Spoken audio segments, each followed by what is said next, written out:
ማጨትስ መተጫጨትስ ቃል ኪዳን ነው። ከጋብቻ የሚቀድም ቃል ኪዳን ነው።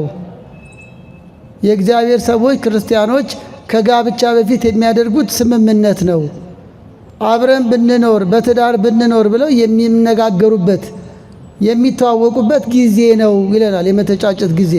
ስለዚህ መተጫጨት ስንል የቅድመ ጋብቻን ቆይታ በቅድመ ጋብቻ ያሉ ወጣቶች ይልቅም ስለ ጋብቻ ራሳቸው የሚያዘጋጁበት አንዱ እሷ ደግሞ እሱን የሚያውቁበት እስከሚችሉ ድረስ የሚገነዛዘቡበት ወቅት ነው መተጫጨት። የሚመቸው እንስጠው አለ፣ እንፍጠርለት። የምትመቸው ይላል ሥላሴ። አዳም ተመኝቷልና የምትመቸው የሚለው ቃል ብዙ ያናግራል። ትዳር የምትመቸው ሚስት ይዞ የሚመቻት ባል ይዘው እንዲኖሩ ነው። ያውኑ ትዳር እንዴት ነው? ሴቶችም እንደዛው ልጆቿን ማስተዳደር ማሳደግ የምትችል የገቢ ምንጭ ሊሆን የሚችል ነገር የያዘች ያላት የግድ ስራ ባትይዝ፣ ነገር ግን በስራ ተግታ ቤቷን ባሏን ለማገዝ የተዘጋጀች። በሌላ አነጋገር እዚህ ላይ ብዙ አልቆይ፣ እድሜ ሲደርስ ብስለት ሲደርስና የገቢ ምንጭ መስመር ሲይዝ መተጫጨት ይመከራል። እንግዲህ ሁለተኛ የሚጠናው ምንድን ነው? እዚህ ላይ እናተኩራለን። እንግዲህ መጠናናት የሚለውን የብዙዎች የዚህ የዘመኑ አገላለጽ ስለሆነ በሱ ቋንቋ እጠቀማለሁ። ምዕመናን መጠናናት የሚለው መተጫጨት የሚለውን ሐሳብ ስለሚገልጽልን እንግዲህ መጠናናት የሚለው ሙሉ ለሙሉ ትክክለኛ ነው ማለት ባይቻልም ሰው ተጠንቶ አያልቅም። በትክክልም መጠናናት 100% ወይም ፍጹም አጥንቸዋለሁ ተብሎ አይፈጸምም። ግን ምንድነው የሚጠናኑት? በአቅማቸው ባላቸው ግንዛቤ ባላቸው አቅም ባላቸው ጸጋ ሁለት የተዋወቁ ወንድና ሴት ለጋብቻ የሚፈላለጉ የተጫጩ በጓደኝነት ሲቆዩ ምንድነው የሚጠናኑት? ማታ ራት ልትጋብዘው እሷ ሰርፕራይዝ ልታረገው ማለት ነው። ራት ጋብዛ ዲቪ ደረሰኝ ስትለው ደነገጠ። የሱን ፍላጎት ነግራቸዋለሁ አይደል? የምን ዲቪ የምን ዲቪ ነው የምታው? የሚገርማችሁ አውርታ አያውቁም። አንዳንዶች አይ ድሮ እኮ ሳይጠናኑ ነው የተጋቡት ብዙ እኮ አስፈላጊ አይደለም ሊሉ ይችላሉ። በግሌ እና ሐሳባውን አልቀበልም። ድሮ ሊሆን ይችላል። በባህላችን በአንዳንድ የሀገራችን ክፍልም ልጅን ለልጄ ተብሎ ሳይጠናኑ የተጋቡ አሉ። ግን እውነት ተዋደው ነው የሚኖሩት? ባህሉን ፈርቶ እንጂ ተጎጂ የበዛበት ነው። ሳይጠናኑ የተጋቡ ፍቅር የለም፣ መዋደድ የለም። በይበልጥም የሴቶች ተጎጂነት ይበዛል። ሳይጠናኑ ተጋብተው ሳይተዋወቁ ፍቅር ሳይኖራቸው ተጋብተው ወይ እሱ ለገበያ ወጥቶ አረቄውን ጠጁን ጠጥቶ ይመጣል፣ እሷ ደግሞ ቤት ስትንጎዳጎር ትውላለች። በቃ እሱ ከፈለገ ብቻ ወደ መኝታ ይላሉ፣ ካልፈለገ ጀርባውን ሰጥቶ ይሰጣል። ብዙ እናቶች ተጎሳቅለው ነው የኖሩት። ቤተክርስቲያንን አታበረታታም። የትዳር እኩልነት ይዘው አልኖሩም። ብዙዎቹ የወንዶች የበላይነት የነገሰበት ዘመን ነበር። በቃ እንዲህ አይነት ሰውማ አልፈልግም ለመባባል አይደለም፣ ለውሳኔ አትቸኩሉ። በይበልጥ እህቶች የሰማችሁ ነው። እሺ ለማለትም አትቸኩሉ።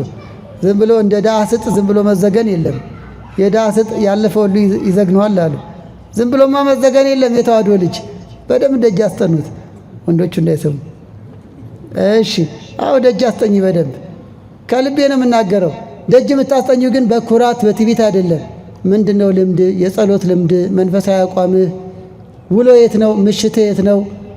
ለመተራረም ነው። እሺ አሁንም ወደ ተሞክሮ ይወስዱኛል አንዳንድ ነገር እንዳትሰለችሁ። ሰለቻችሁ? እግዚአብሔር ከሁላችን ጋር ይሁን። አሁንም ሴቶች ስሙ።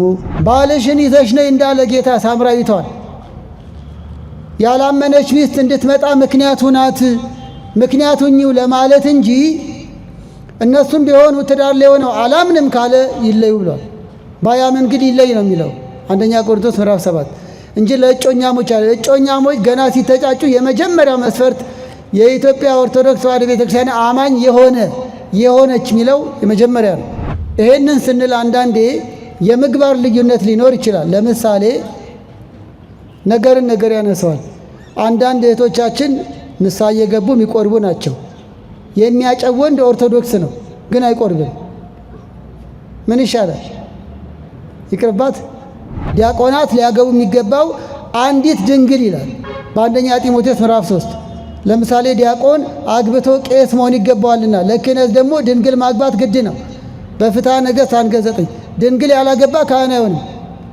ይሄ በቃ ቤተክርስቲያን ቀኖና ነው። ከዚህ አንጻር ለምሳሌ ወንዶች ዲያቆናት ሃይማኖቷ ብቻ ላይሆን ይችላል የሚያዩት፣ በድንግልና መኖሯም ካኗኗሯ ከንስሐ አባቷ ከወላጆቿ ማረጋገጥ አለበት ከሷ። ከዚያ ውጭ ላሉት ግን በንስሐ ከተመለሰች በንስሐ ከተመለሰ ነገ ለቁርባን ለንስሐው ዝግጁ ከሆነ መጠናናት መጀመር ይችላል። አንዳንድ የጽዋ ማህበራት በእርግጥ በድሮ ስርዓት በዚህ ሳልናከ የምንቀምስ እንዳንጋባ ተባብለው ይዋዋላሉ። ያ ለነሱ ደንብ ነው። ለደንባቸው የሚገዙ ሊኖሩ ይችላሉ። ግን ድንገት በዛ ጽዋ ማህበር እግዚአብሔር ፈቅዶ ቢዋደዱ ካህኑ ያን ውል በቀኖና ሽሮ ሊጋቡ ይችላሉ። መንፈሳዊ ዝምድና የሚባለው ማህበራት አይደሉም። መንፈሳዊ ዝምድና የክርስትና አንሺና ተነሺ ቤተሰብ ነው። ያላቻ ጋብቻም አይገባም። የ15 ዓመት ልጃገረድን የ30 ዓመት ጎልማሳ እንዲያገባ አይገባም። የአዳም የሔዋን እንዳትሉን፣ እሱ ልደቷን አክብራ አይደለም 15 የሞላት ፈቃድ እግዚአብሔር ነው። ምክንያት አለ። የነገረ ድኅነት ምስጢር ነው። ሌላው አካላዊ ምልከታ ነው።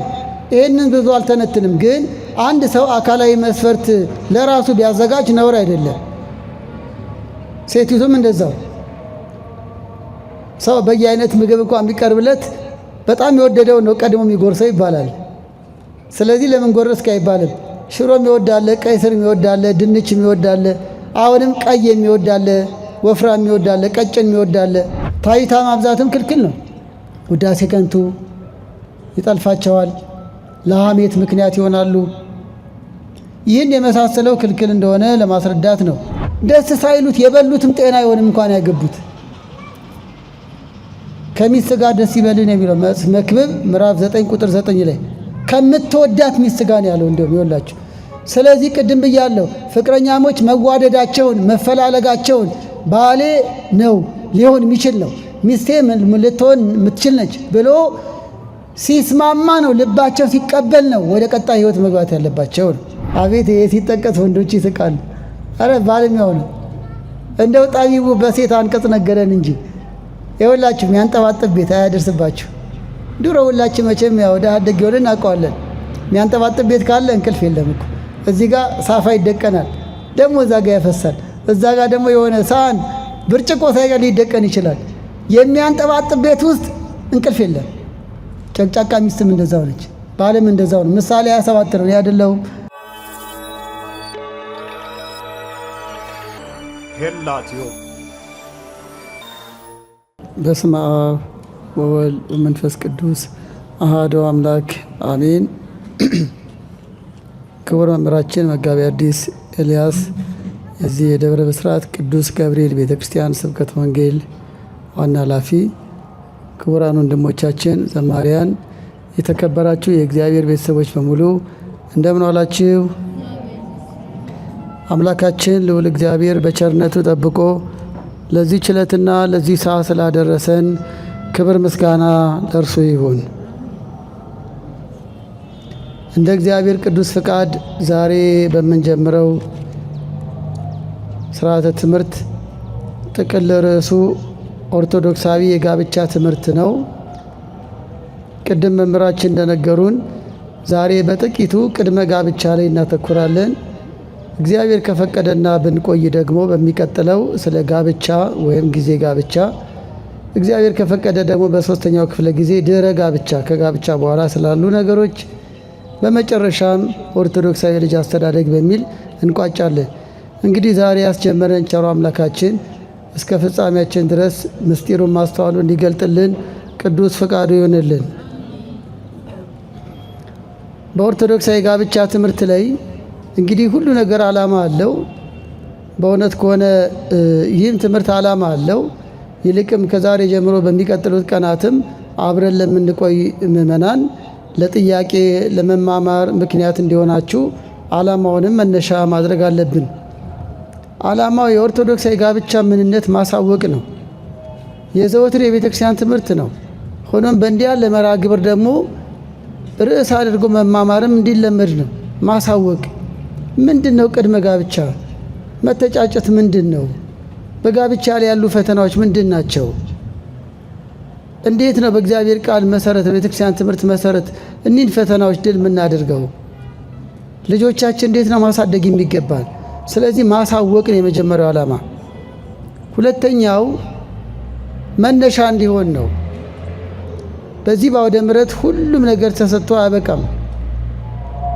በቅድመ ጋብቻ ዙሪያም ራሱ ዛሬ የምናነሳው ዛሬ በ40ና በ50 ደቂቃ ውስጥ ነው የምንማማረው።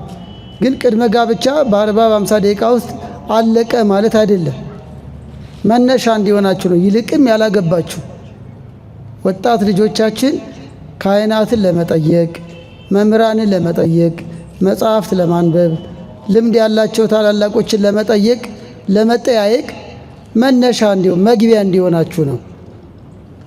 ሌላው የተቀደሰ ኑሮ እንዲኖረን ነው። ይኸው ነው ከቅድመ ጋብቻ እስከ ድህረ ጋብቻ ይኸው ነው የቤተ ክርስቲያን ዓላማ፣ የእግዚአብሔር ዓላማ ሕይወታችን እንዲቀደስ ነው። የእግዚአብሔር ፈቃድ መቀደሳችሁ ነው ይላል ቅዱስ ጳውሎስ በአንደኛ ተሰሎንቄ ምዕራፍ 4 ቁጥር 3 ላይ የእግዚአብሔር ፈቃድ መቀደሳችሁ ነው። ምእመናን የዚህ ሁሉ የስብከት ወንጌል ዓላማ የውዳሴው ዓላማ የተቀደሰ ሕይወት እንዲኖረን ነው፣ ለመዳን ነው፣ በመልካም ኑሮ ሆነን የእግዚአብሔር መንግሥት ለመውረስ ነው። ስለዚህ የአውደ ምሕረቱም የስብከት ወንጌሉም የሰበካ ጉባኤውም የሰንበት ትምህርት ቤቱም እንዲህ የመሳሰሉ የወንድሞቻችንም ቃለ እግዚአብሔር የማዳረስ ዓላማ እንድንቀደስ ነው። የእግዚአብሔር ፈቃድ እንድትቀደሱ ነው። እንደው ለትዳር ብቻ አይደለም፣ በቃ ያላገባ እንዲያገባ ብቻ ልቅስቀሳ ልናደርግ አይደለም። ለተቀደሰ አኗኗር ነው። በየትኛውም ኑሯችን ውስጥ እግዚአብሔር ደስ አሰኝተን የእርሱን ክብር የእርሱን መንግሥት እንድንወርስ ነው። የምስጢር ባለቤት ምስጢሩን ለሁላችን ይግለጥልን። እንግዲህ በዚህ ቅድመ ጋብቻ ትምህርት ላይ አንደኛ ሁለተኛ እንላለን ለጥያቄና ለክትትል እንዲመቻችሁ። መተጫጨት ራሱ መጠናናት ምንድን ነው? መተጫጨት የሚለው ቃል በእርግጥ የአማርኛ ሐሳብ ነው። በአማርኛ መተጫጨት መፈላለግ፣ ስጡኝ ማለት፣ ለጋብቻ መዋዋል ነው። በግዕዛችን ደግሞ ፍሂር ይላል። ማጨት፣ መመኘት፣ ስጡኝ ማለት። ይህንን የሚያጠናክርልን በፍትሐ ነገሥት ፍሂርሰ ኪዳን ውእቱ ወተስፋ ዘይፈቅድ ማውስቦ በፍትሐ ነገሥት የተባለው የሥርዓት መጽሐፋችን አንቀጽ 24 ቁጥር 869 ላይ ማጨትስ መተጫጨትስ ቃል ኪዳን ነው፣ ከጋብቻ የሚቀድም ቃል ኪዳን ነው። የእግዚአብሔር ሰዎች ክርስቲያኖች ከጋብቻ በፊት የሚያደርጉት ስምምነት ነው። አብረን ብንኖር በትዳር ብንኖር ብለው የሚነጋገሩበት የሚተዋወቁበት ጊዜ ነው ይለናል፣ የመተጫጨት ጊዜ። ስለዚህ መተጫጨት ስንል የቅድመ ጋብቻን ቆይታ በቅድመ ጋብቻ ያሉ ወጣቶች ይልቅም ስለ ጋብቻ ራሳቸው የሚያዘጋጁበት አንዱ እሷ ደግሞ እሱን የሚያውቁበት እስከሚችሉት ድረስ የሚገነዛዘቡበት ወቅት ነው መተጫጨት። እንግዲህ መተጫጨት ከአዳም ጀምሮ እንደነበረ ቅዱሳት መጻሕፍት ይነግሩናል። አዳም ሔዋንን አጭቷል፣ ተመኝቷል። የአዳምን ምኞት ማጨት ነው ይሉታል። በኦሪት ዘፍጥረት ምዕራፍ 2 ላይ ይልቅም ደግሞ ይህንን አብራርቶ የጻፈው ቅዱስ ቀሌምንጦስ የቅዱስ ጴጥሮስ ደቀ መዝሙር ኦሪት ዘፍጥረት ላይ ያለውን አዳም ሔዋንን እንዴት ሚስቱ አድርጎ ስለመኖሩ ሥላሴ ለአዳም እንዴት እንደሰጡት አብራርቶ በጻፈው በቀሌምንጦስ መጽሐፍ ላይ አዳም እንስሳት ሁሉ ሁለት ሆኖ ሲመለከት እኔ ብቻዬን ነኝ ብሎ አሰበ። አዳም በተፈጠረ ከ7 ዓመት በኋላ ነው ሔዋንን እግዚአብሔር ከጎኑ የሰጠው። በእነዚህ ጊዜያት ውስጥ እንስሳት ስም አውጣልን እያሉ ስም የሚያወጣላቸው፣ እንደምን አደርክ እንደምን ዋልክ የሚሉት፣ ጸጋ እግዚአብሔር ከነ አዳም ሳይለይ በፊት እንስሳት ለአዳም ይገዙ ነበር፣ ይታዘዙም ነበር። የእግዚአብሔር ጸጋ ሲርቀን ነው እንስሳት አውሬ የሆኑብን። እናም አዳም ሁለት ሆኖ ይመለከት ነበር። ሁለት ወንድ ሴት ሆኖ የሚመለከታቸው እንስሳት ሁለት መሆናቸው ብቻ አይደለም መዋደዳቸውን የሚመለከት ነበር። እንዲያውም ሊቃውንትን በሌላ ትርጓሜ ላይ ይሰሩታል። በይበልጥም ርግቢቷና አንድ የርግብ የወንድ ጾታ ያለው ፍቅራቸውን ይመለከት ነበር። እንዲያውም ቅዱሳት መጻሕፍት ምን ይላሉ? ኦፈ መንጢጥ የምትባል የርግብ የወፍ አይነት ነበረች። አዎ በዚህ በቤተክርስቲያናችን ሥርዓተ ጸሎት እሴብ ጸጋከ በሚባለው ነገረ መስቀሉን በሚታሰብበት በምስጋና ዲያቆናት በዜማ በሚያደርሱት ላይም ከመ ወፈ መንጢጥ እንዘ ይሰጽራ ጌጾን የገሊላ ሴቶች አለቀሱ የጌታን መከራ እያዩ። ያ ሌላ ጉዳይ ነው። እዚያው ወፈ መንጢጥ የሚለውን ለማምጣት ነው። የገሊላ ሴቶች ፊታቸውን እየነጩ የጌታን መከራ እያዩ አልቅሰዋል፣ እንደ ወፈ መንጢጥ ብለዋል ሊቁ። ያ ነገር የት ይገኛል? በቀሌምንጦስ መጽሐፍ ላይ ይገኛል። ወፈ መንጢጥ ምንድነው? የወፍ አይነት ነው። ሴቷ የርግብ አይነት ወይም ሴቷ ከአዋፋት አንዷ የሆነችው ባሏ ሲሞት ሌላ አታገባም። ምላሷን ትሰነጥቃለች፣ በመንቁሯ ሰውነቷን ትነጫለች። የባሏን ሐዘን የምትገልጸው ራሷን በመጉዳት ነበር። እንዲህ ይገባል እያልን አይደለም፣ ግን የባልና ሚስት ፍቅር ከእንስሳት የሚያስተምረዋል። አሁንም አዳም የእንስሳት ባልና ሚስቶችን ወንድና ሴትን ፍቅር አይተዋል። እኔ ብቻዬን ብሎ ተመኘ። ይሄ ምኞቱ ማጨት ይባላል። አጨ፣ ተመኘ፣ ፈለገ ማለት ነው። ሥላሴ ይህን ባወቁ በእንቅልፍና በመንቃት መካከል አድርገው ሔዋንን ሰጡት። ለዚህ ነው አዳም ሔዋንን እንደተሰጠችው ወዲያውም ደግሞ አላገባትም። ከ80 ቀን በኋላ ይላል ደግሞ በገድለ አዳም። ወዲያው ማግባት የለም የማጨት ጊዜ ስላለ። ግን ከየት መጣሽ ምንድነሽ አላላትም። ስለተረዳ ተመኝቶ እግዚአብሔር የሰጠው እንደሆነ እርሱ በሌላ መጽሐፍም የማጫ ስጦታም ወርቅ፣ ዕጣን፣ ከርቤም አቅርቧል ለሥላሴ። እንደ ምኞቱ እንደተሰጠው ስላወቀ ሴት አላት። ሴት ማለት አጥንትሽ ከአጥንቴ ስጋሽ ከስጋዬ የተመኘውን እግዚአብሔር እንደሰጠው እንዲህም ይላል ዘፍጥረት 2:13 ላይ የሚመቸው እንስጠው አለ፣ እንፍጠርለት የምትመቸው ይላል። ሥላሴ አዳም ተመኝቷልና የምትመቸው የሚለው ቃል ብዙ ያናግራል። ትዳር የምትመቸው ሚስት ይዞ የሚመቻት ባል ይዘው እንዲኖሩ ነው። ያውኑ ትዳር እንዴት ነው እንግዲህ? ለዚህ ነው ትምህርት ያስፈልገው። የምትመቸው እግዚአብሔር ፈቅዶ የሰጠው የምትመቸው። ለዚህም ነው ስጋሽ ከስጋዬ ነው አጥንቴ ከአጥንቴ ነው አላት። እናም ማጨት ከአዳም ተጀመረ ሲሉ አበው ብዙ መጽሐፍትን ጠቅሰው ነው። እንግዲህ ይህን ያህል ካልን ለመሆኑ መቼ ይጀመር? አሁን ወደኛ እንምጣ። ራሱ መተጫጨት መቼ ይጀመር? በመተጫጨት ዙሪያ በቤተ ክርስቲያን ትምህርት ብሉይ ኪዳንን አዲስ ኪዳንን ምንጭ አድርጎ ፍትሐ ነገሥት አንቀጽ 24 ላይ በተለያየ አንቀጽ ተጽፏል። እንዲሁም ደግሞ መምህራን በተለያየ መንገድ በተለያየ አጋጣሚ አስተምረዋል። እንደው ከዛ የመጣውን ሐሳብ ነው እንጂ የግል አይደለም። መቼ ይጀመር? በጣም ተጠጋግተን ብንሆን ኖሮ እጅ እያስወጣው ጠይቃችሁ ነበር። ለቀጣይ እንደዛ እናደርገዋለን። አንዳንዴ ልክ እንደ ቅርብ መማማር ሂደት እየተያየን እየጠየቃችሁ ይሆን ደስ ይለኝ ነበር። ይሄ ትምህርት ደግሞ በይበልጥ እንደዛ ይፈልጋል። ለማንኛውም የሚኖራችሁን ጥያቄ በወረቀትና ለመርሐ ግብር መሪ ለመምህራችን መጠየቅ ትችላላችሁ። መቼ ይጀመር ለሚለው አንደኛው እድሜ ሲደርስ ነው።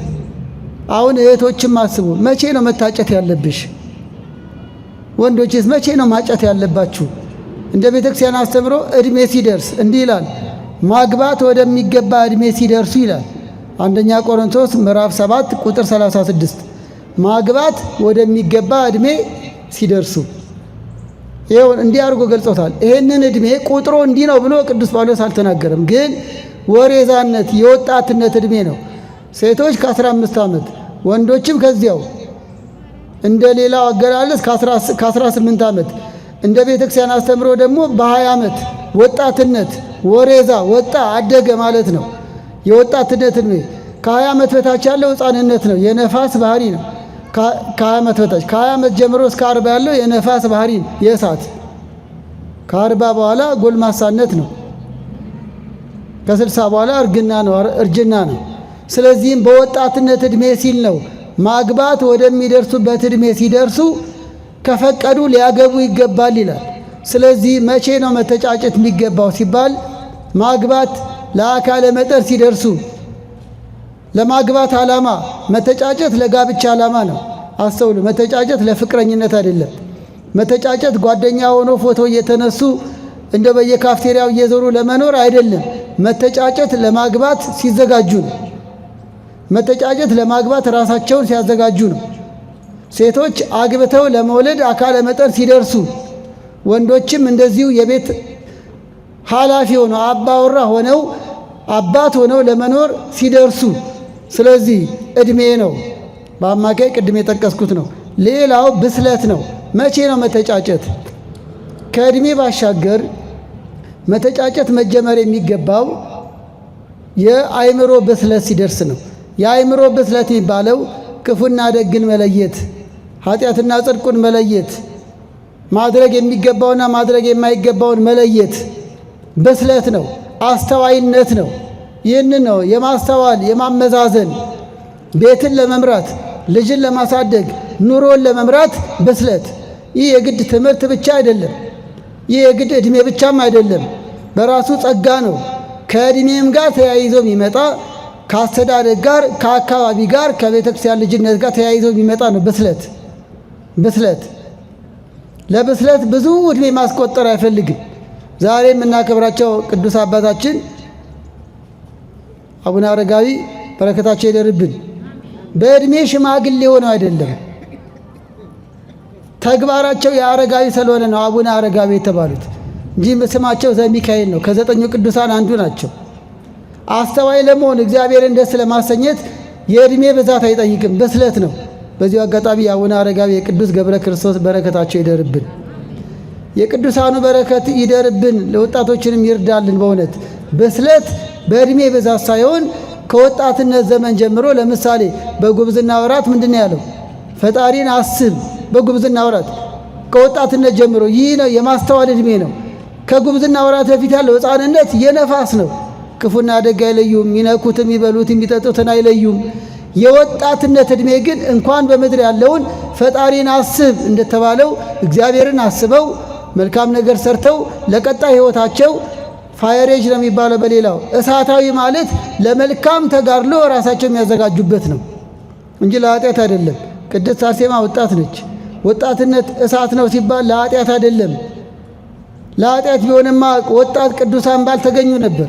ቅድስት አርሴማ ወጣት ነች። 22 ዓመቷ ነው። በረከቷ ይደርብን። ቅዱስ ጊዮርጊስ ወጣት ነው። በ27 ዓመቱ ነው ተጋድሎውን የፈጸመው። በረከቱ ይደርብን። ስለዚህ ልጆቻችን እሳታዊ ነው ወጣትነት፣ እንደዚህ ነው በደል ነው ኃጢአት ነው የሚል ነገር ሕሊናችሁ ላይ አይደር። እሳት የተባለው እሳት በአግባቡ ከያዙት ምግብ ያበስላል፣ መልካም መዓዛ ይፈጥራል። በአግባቡ ካልያዙት ያቃጥላል። ወጣትነትም እንዲህ ነው።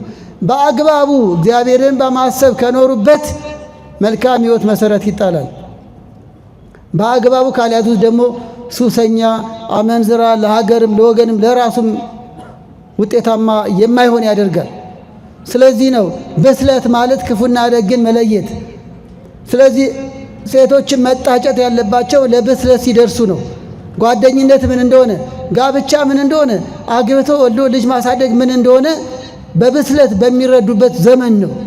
ወንዶችም እንዲሁ ብስለት ከእናት ከአባቷ ጉያ ነጥሎ ሚስት አድርጎ ይዟት ሲገባ ተንከባክቧት ደስ አሰኝቷት ልጅ ብትወልድም አባት ሆኖ ቤቱን መከታ ሆኖ ለማሳደግ ብስለት የህሊና ዝግጅት ማለት ነው። በሌላ አነጋገር ኑሮን ለመጋፈጥ፣ ኑሮን ለማሸነፍ፣ ኑሮን በአግባቡ ለመምራት የህሊና ዝግጅት ላይ ሲደርሱ ነው። ሌላው ገቢ ነው። መቼ ነው መተጫጨት? የገቢ ጉዳይ መስመር ሲይዝ ነው። ገቢ የሚባለው በዚህ አገላለጽ የግድ አንድ ወንድ ለማጨት የግድ ስራ ይኑረው፣ የግድ ብዙ ደሞዝ ይኖረው እያለን አይደለም። ቢኖረው መልካም ነው። ግን ቢያንስ ትምህርት፣ ነገ ወደ ስራ የሚቀየር ዝግጅት። ለምሳሌ በገጠር በረኝነት ላይ ያለ ወጣት ማረስ ከቻለ፣ አንዳንድ ቦታ መተኮስም ከቻለ፣ እንደ ገጠሩ ነው የምነግራቸው፣ ቤት መስራት ከቻለ፣ የእርሻን አካሄድ መቼ ይዘራል፣ መቼ ይታጨዳል፣ መቼ ይወቃል የሚለውን ካወቀ ማጨት ይችላል። ምክንያቱም ነገ በሚሰጠው መሬት ላይ አርሶ ቤተሰቡን ማስተዳደር ይችላል። ወደ ከተማም ስንመጣ ሙያ የሚማር ነገ ትምህርቱን ወደ ገንዘብ ቀይሮ ቤቱን መምራት የሚችል ማጨት ይችላል። ሴቶችም እንደዛው ልጆቿን ማስተዳደር ማሳደግ የምትችል የገቢ ምንጭ ሊሆን የሚችል ነገር የያዘች ያላት የግድ ስራ ባትይዝ ነገ ግን በስራ ተግታ ቤቷን ባሏን ለማገዝ የተዘጋጀች። በሌላ አነጋገር እዚህ ላይ ብዙ አልቆይ፣ እድሜ ሲደርስ ብስለት ሲደርስና የገቢ ምንጭ መስመር ሲይዝ መተጫጨት ይመከራል። እንግዲህ ሁለተኛ የሚጠናው ምንድን ነው? እዚህ ላይ እናተኩራለን።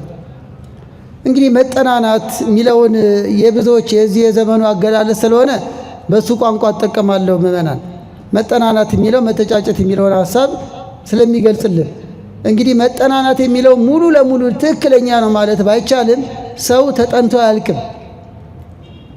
በትክክልም መጠናናት 100% ወይም ፍጹም አጥንቸዋለሁ ተብሎ አይፈጸምም። ግን ምንድነው የሚጠናኑት? በአቅማቸው ባላቸው ግንዛቤ ባላቸው አቅም ባላቸው ጸጋ ሁለት የተዋወቁ ወንድና ሴት ለጋብቻ የሚፈላለጉ የተጫጩ በጓደኝነት ሲቆዩ ምንድነው የሚጠናኑት? ስንታለሽ ነው እና የሚጠናኑት ምንድነው? አንደኛው ጠባይ ነው የሚያውቁት። ጠባይ ለማወቅ ነው መጠናናት። ጠባይ የሚባለው ጠንካራም ደካማም የሰዎች ልማድ ነው። በጎ ጠባይ አለ፣ ደካማ ጠባይ ደግሞ አለ እንደየግንዛቤው። ለምሳሌ ጠባይ ከአስተዳደጋችን የምንወርሰው፣ ከአካባቢያችን የምንወርሰው፣ ከትምህርት ቤት አካባቢ የምንወርሰው፣ ከጓደኞቻችን የምንወርሰው ልማድ ነው። ጠባይ ልማድ ነው። ባህሪ እያልኳቸው አይደለም። ባህሪ ተፈጥሮ ነው። ባህሪ ኔቸር የሚባለው ነው። ሰው ለምሳሌ ይራባል አይደል? መራብ መጠማት ጠባይ ነው ባህሪ ነው? እስቲ አንዳችሁ ንገሩኝ። ባህሪ ነው። ሰው ነው ማይራብ አለ? የለም። እሺ ኩርፊያ ምንድን ነው? ጠባይ ነው ባህሪ ነው? አኩራፊዎች ያላችሁ ስትወለዱ አኩራፊ ሆናችሁ ነው እንዴ? ስለዚህ ኩርፊያ፣ ማርፈድ፣ ኃይለኛ መሆን፣ ተሳዳቢ መሆን፣ ቁጡ፣ ቁም ነገረኛ አለመሆን ደካማ ጠባይ ነው እንጂ ባህሪ አይደለም። አንባቢነት፣ ቁም ነገረኝነት፣ ማህበራዊ ኑሮ ላይ ተሳታፊነት፣ አገልጋይነት ደግሞ በጎ ጠባይ ነው፣ በጎ ልምድ ነው ማለት ነው። ስለዚህ ፍቅረኛሞች፣ ጓደኛሞች ጠባይ ለጠባይ ነው የሚጠናኑት። ለቀጣይ ህይወታቸው ምክንያት እንዲሆናቸው ጠባይ ይጠናናሉ ነው። ሁለተኛው ፍላጎት ነው። ሁለተኛው የሚጠናው ፍላጎት ነው። ፍላጎት ማለት በዚህ አገላለጽ አመለካከት፣ የሚወዱትና የሚጠሉት ነገር። ለምሳሌ በቀለም ደረጃ አንድ ወንድ ቢጫ ቀለም ሊወድ ይችላል አይደል? በቃ ፍላጎቱ ቀይ ኮት መልበስ ሊሆን ይችላል። ይሄ ጠባይ ነው ፍላጎት። አንድ ወንድ ሻይ ሊወድ ይችላል። ጠባይ ነው ፍላጎት። የተረዳችሁ ነው? በቃ በአኗኗሩ ሻይ ይወዳል። አንድ ሴት ቢጫ ቀለም ቀይ ቀለም ብትወድ ፍላጎቷ ነው አይደል?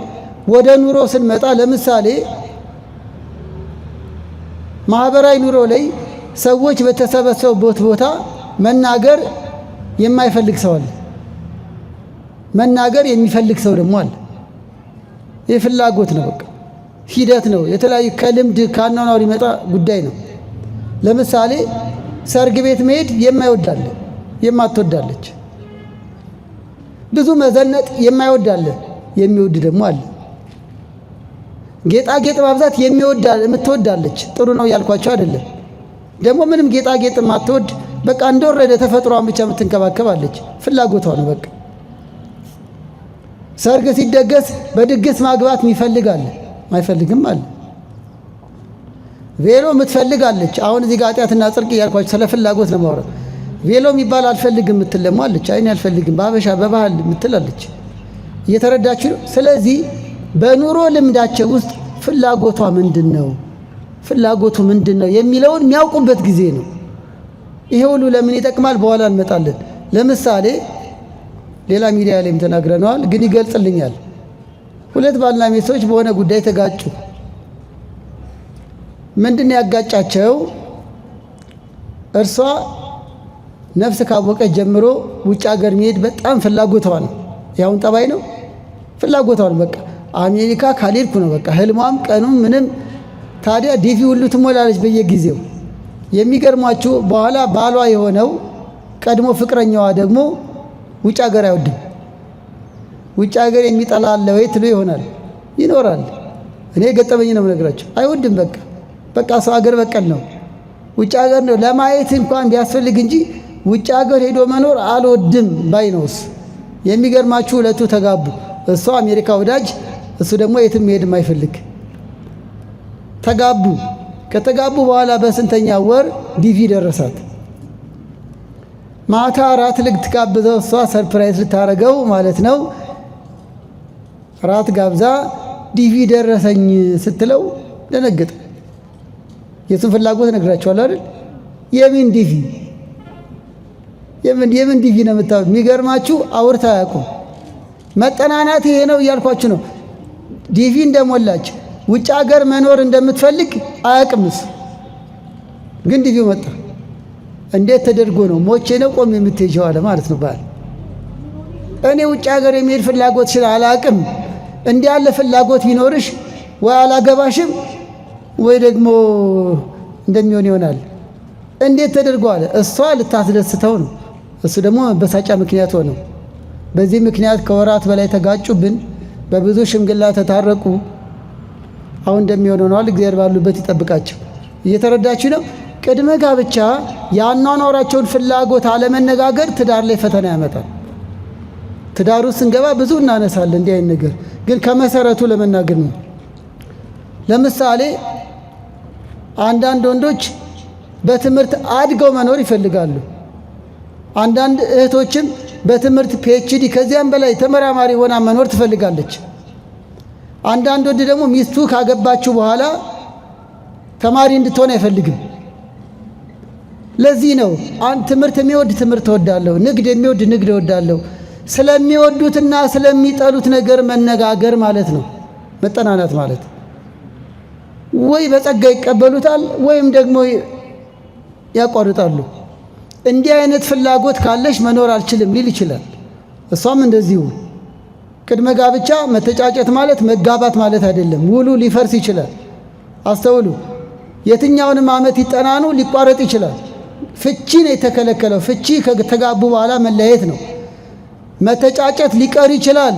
ጠባይ ካልተግባቡ፣ ፍላጎት ካልተገነዛዘቡ ሊቋረጥ ይችላል። እንዲሁም በጣም ሰላማዊ ነው። ይሄ በጣም በጎም ነው። አንዳንዴ የማይሆን ከሆነ በጊዜ ማቋረጥ በጣም የተሻለ ነው።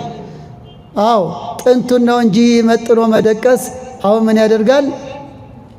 ድስት ጥሎ ማልቀስ መደቆስ ይላሉ አበው አይደል? አስቀድሞ ነው። አንዳንዴ ጋብቻ ላይ ሲጓተቱ ሲነታረኩ፣ በነገራችን ላይ የቅድመ ጋብቻ የድህረ ጋብቻ ትምህርት ያስፈለገው ያለ ምክንያት አይደለም። በቀጣዮቹ ጊዜያት ከቁጥር ጋር አያይዘን መንገልጽላችሁ ነገር ይኖራል። በጣም በሚያሳዝናችሁ ባለፈው ዓመት በ2017 በ6 ወር ውስጥ ከአንድ ክፍለ ከተማ ብቻ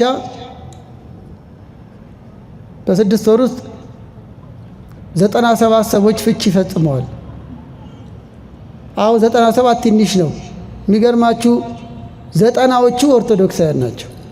የሰማችሁኝ ነው። ዝቅ ስናደርገው ከ90ዎቹ 60ዎቹ በቁርባን የተጋቡ ናቸው። ይሄ ያሳፍራል። ምን እየሰራን ነው? የምንድረውን ያህል የሚፋታው እየበዛ ነው። አንዳንዱ ደግሞ ፍርድ ቤት አልሄደም እንጂ ቤቱ የተፋታ ብዙ ነው። አንዳንድ ወጣቶች ማግባት አልፈልግም፣ ትዳር እንደነገሌ ከሆነ ጥንቅር ብሎ ይቅር ብለው እንደ ቆሜ ልቅር ያሉ አሉ። ለምን? የእኛን አይተው። ለምን ሆነብን? የትዳር ገጽታ እየተበላሸ ነው። በየቤቱ ብዙ ጉድ አለ። በየአደባባዩ ብዙ ችግር አለ። ውስልትና በዝቷል። ፍቅር የለም። በየጓዳው መደባበቅ ነው። ነውር በዝቷል። ፍቺ በዝቷል። ለምን ሆነ? ለዚህ ነው። ትውልድ ላይ እንስራ። ያገባነው አርፈን ቁጭ ማለት እንችላለን። ለትውልድ በማሰብ ነው። ይህም አውደ ምሕረት ዓላማው ይሄ ነው። ቢያንስ እኛ ድርሻችን እንወጣ።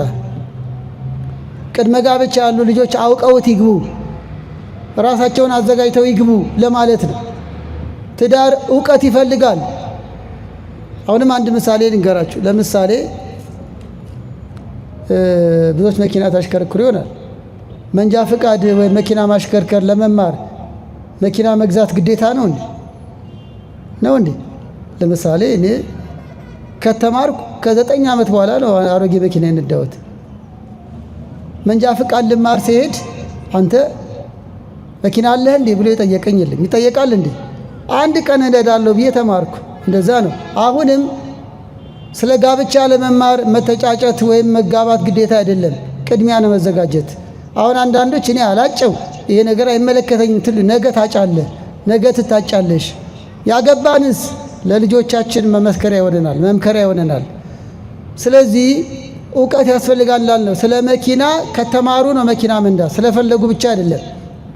አንድ ሰው መኪና መንዳት አልችልም ግን መኪና ልንዳ ቢላችሁ ትሰጡታላችሁ?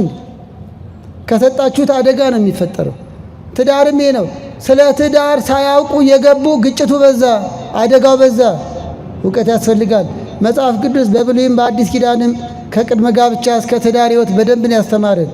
ልጅ እንዴት ማሳደግ እንዳለብን ከመጽሐፍ ቅዱስ በላይ የሚናገር የለም። እኛ አብራርተን አልነገርናችሁ ሆኖ ነው እንጂ ምንም ጉድለት የለባትም እናት ቤተክርስቲያን። የቤተክርስቲያን አምላክ መድኃኔዓለም ክርስቶስ ክብር ይግባው። እኛንን ያልነገርናችሁ፣ እኛንን ዝም ብለን ላዩን እንጨዋለን። ሕይወት ግን ከታች ባዶ ነው። ልዩ ጉባኤ እንላለን፣ ልዩ ሕይወት ጠፍቷል። መንፈሳዊ ጉባኤ እንላለን፣ መንፈሳዊ ሕይወት ተጓድሏል። አስራት ክፈሉ፣ ምጽዋት መጽውቱ እንላለን፣ ቤታችሁ ግን ባዶ ሆኗል። ሰላም የለም፣ ፍቅር የለም፣ የጋብቻ መግባባት የለም። እዚህ ደግ ደና በጎ እንመስላለን፣ ቤታችን ግን ቀጋ ነን። የውጪ አልጋ የቤት ቀጋ በዝቷል።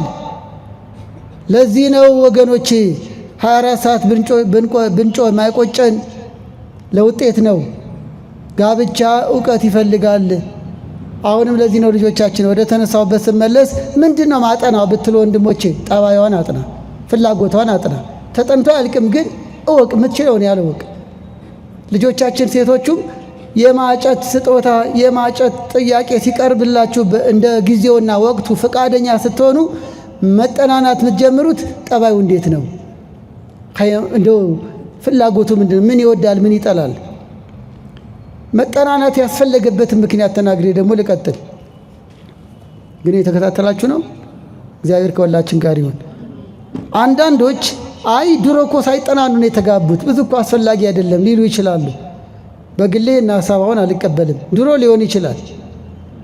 በባህላችን በአንዳንድ የሀገራችን ክፍልም ልጅን ለልጄ ተብሎ ሳይጠናኑ የተጋቡ አሉ። ግን እውነት ተዋደው ነው የሚኖሩት? ባህሉን ፈርቶ እንጂ ተጎጂ የበዛበት ነው።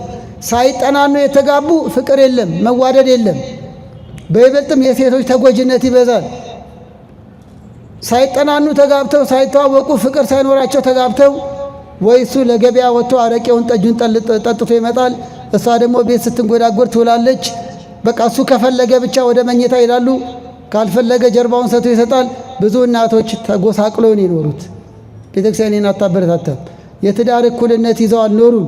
ብዙዎቹ የወንዶች የበላይነት የነገሰበት ዘመን ነበር። ልጅን ለልጄ እየተባሉ ያለ ዕድሜዋ እየተዳረች ጓዳ ለጓዳ መከራዋን እያየች ገበያ እንኳን ሄዳ የአማራትን ልብስ የማትገዛ እናት ሞልታለች። በመከራ ውስጥ የኖሩ ለምን ተብሎ ወባረኮሙ በአቲ በረከት ነው።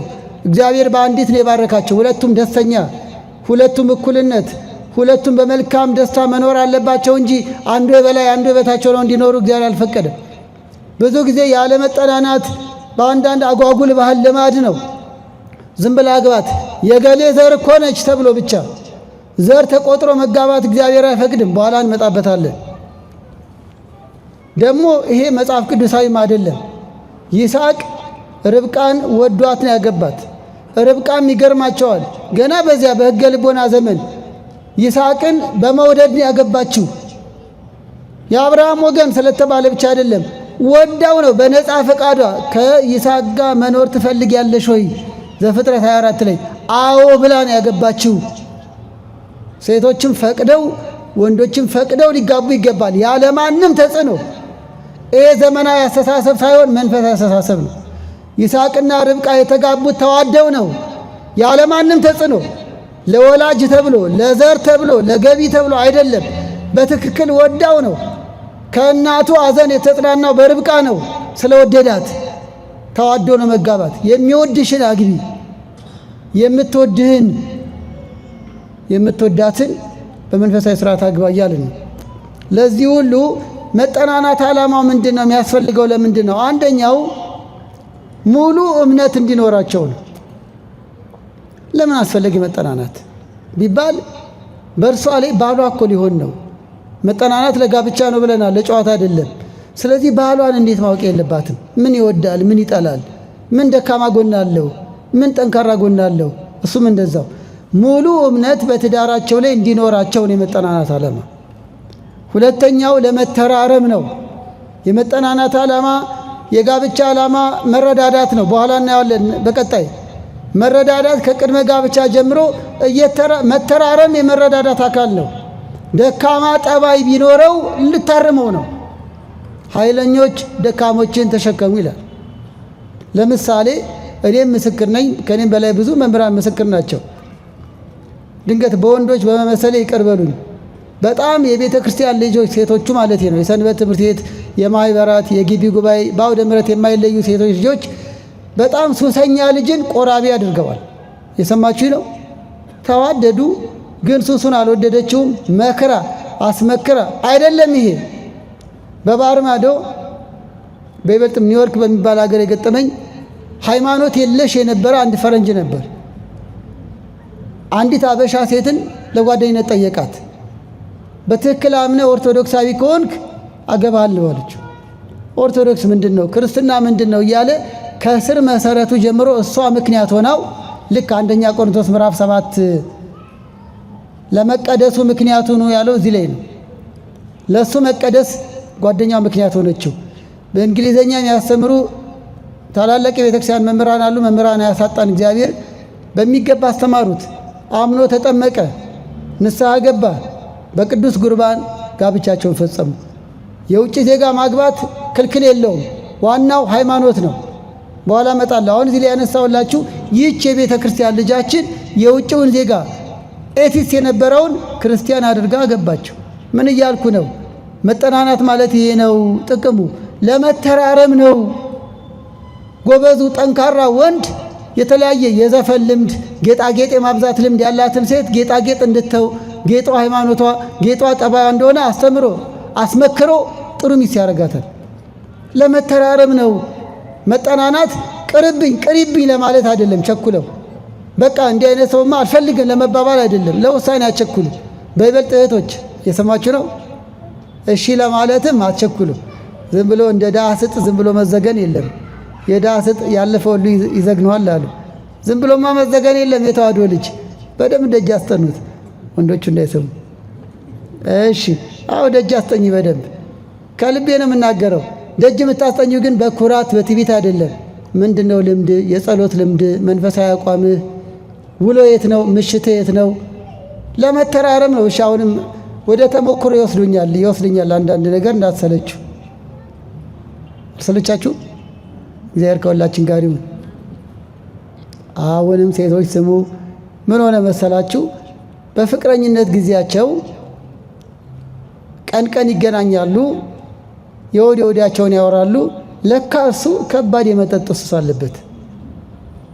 ከ12 ሰዓት በኋላ አይመቸውም። ሁሌ በጊዜ ነው ቤት ምገባው፣ ቀልድ የለም፣ ስልኬን ሁሉ አጠፋለሁ ብሏታል ፍቅረኛውን። ለካ እጅሬው ከ12 ሰዓት በኋላ ግሮሰሪ ነው። ለእኔም አምጪ ለአንቺም ቅጅ እያለ ሲያጋጭ ከምሽቱ 5 ሰዓት ከገባ በጊዜ ገባ የሚባል ልጅ ነው። እየሰማችሁ ነው። ፍቅረኛ አታውቅም። የሚያሳዝነው ተጋቡ ይህን ሳታውቅ። እሷ ጋር ሆኖ ስፕራይት ነው የሚያዘው። እስከ 12 ሰዓት ስፕራይት ይጠጣል። ከ12 ሰዓት በኋላ ሌላ ነው የሆነ ነገር ነው የምነግራችሁ፣ ግን መጨረሻው በጎ ነው። ለማንኛውም እህቶች ስሙ። በደንብ አላወቀችውም ለማለት ነው። ማን ነው? ምንድን ነው? የት ነው የሚውለው? ጓደኞቹ እነማን ናቸው የሚለውን እወቁ እንጂ ዓላማው ይሄ ነው። ደካማ ጉዳይ እንኳን ቢኖረው ለማረም ነው። በመካሪ በሽማግሌ በቃለ እግዚአብሔር ማይታረም የለም። ካልታረመ ይቀራል፣ ጋብቻ አይደለም።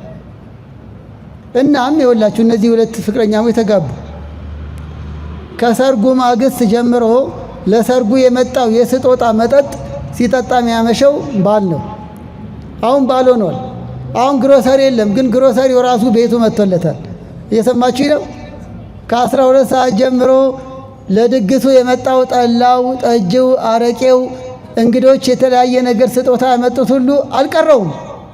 ሚስት እያየች ነው። ለጊዜው አልደነገጠችም። ለመሰላችሁ ሙሽራ ነው።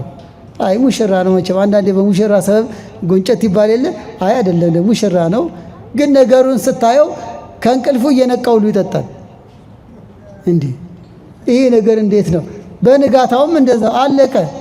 ቤት ያለው አለቀ፣ ማያልቅ የለም። ከውጭ ማስመጣት ጀመረ። ሙሽራ ነችና ጥሏት ላለመሄድ በደንብ አድርጎ ይጠጣል ቤቱ እያስመጣ። አሁን ማታውቀው ባል ያገባቸው አይደል?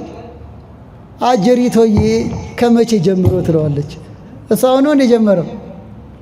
ከመቼ ጀምሮ ነው አንተ ጠጫውንከው? ስፕራይት አይደል ስጠጣ እኔ ማቅህ። ከመቼ ጀምሮ ነው ሁሉ የምትገለብጠው እንዴ? ድንገት እንኳን ቢያንቀላፋ ነቅተህ ድጋሚ የምትጠጣው እንደ ከመቼ ጀምሮ ነው? ደብቄሽ ነው እንጂ በ16 ዓመቴ ነው መጠጥ የጀመርኩት ይላታል።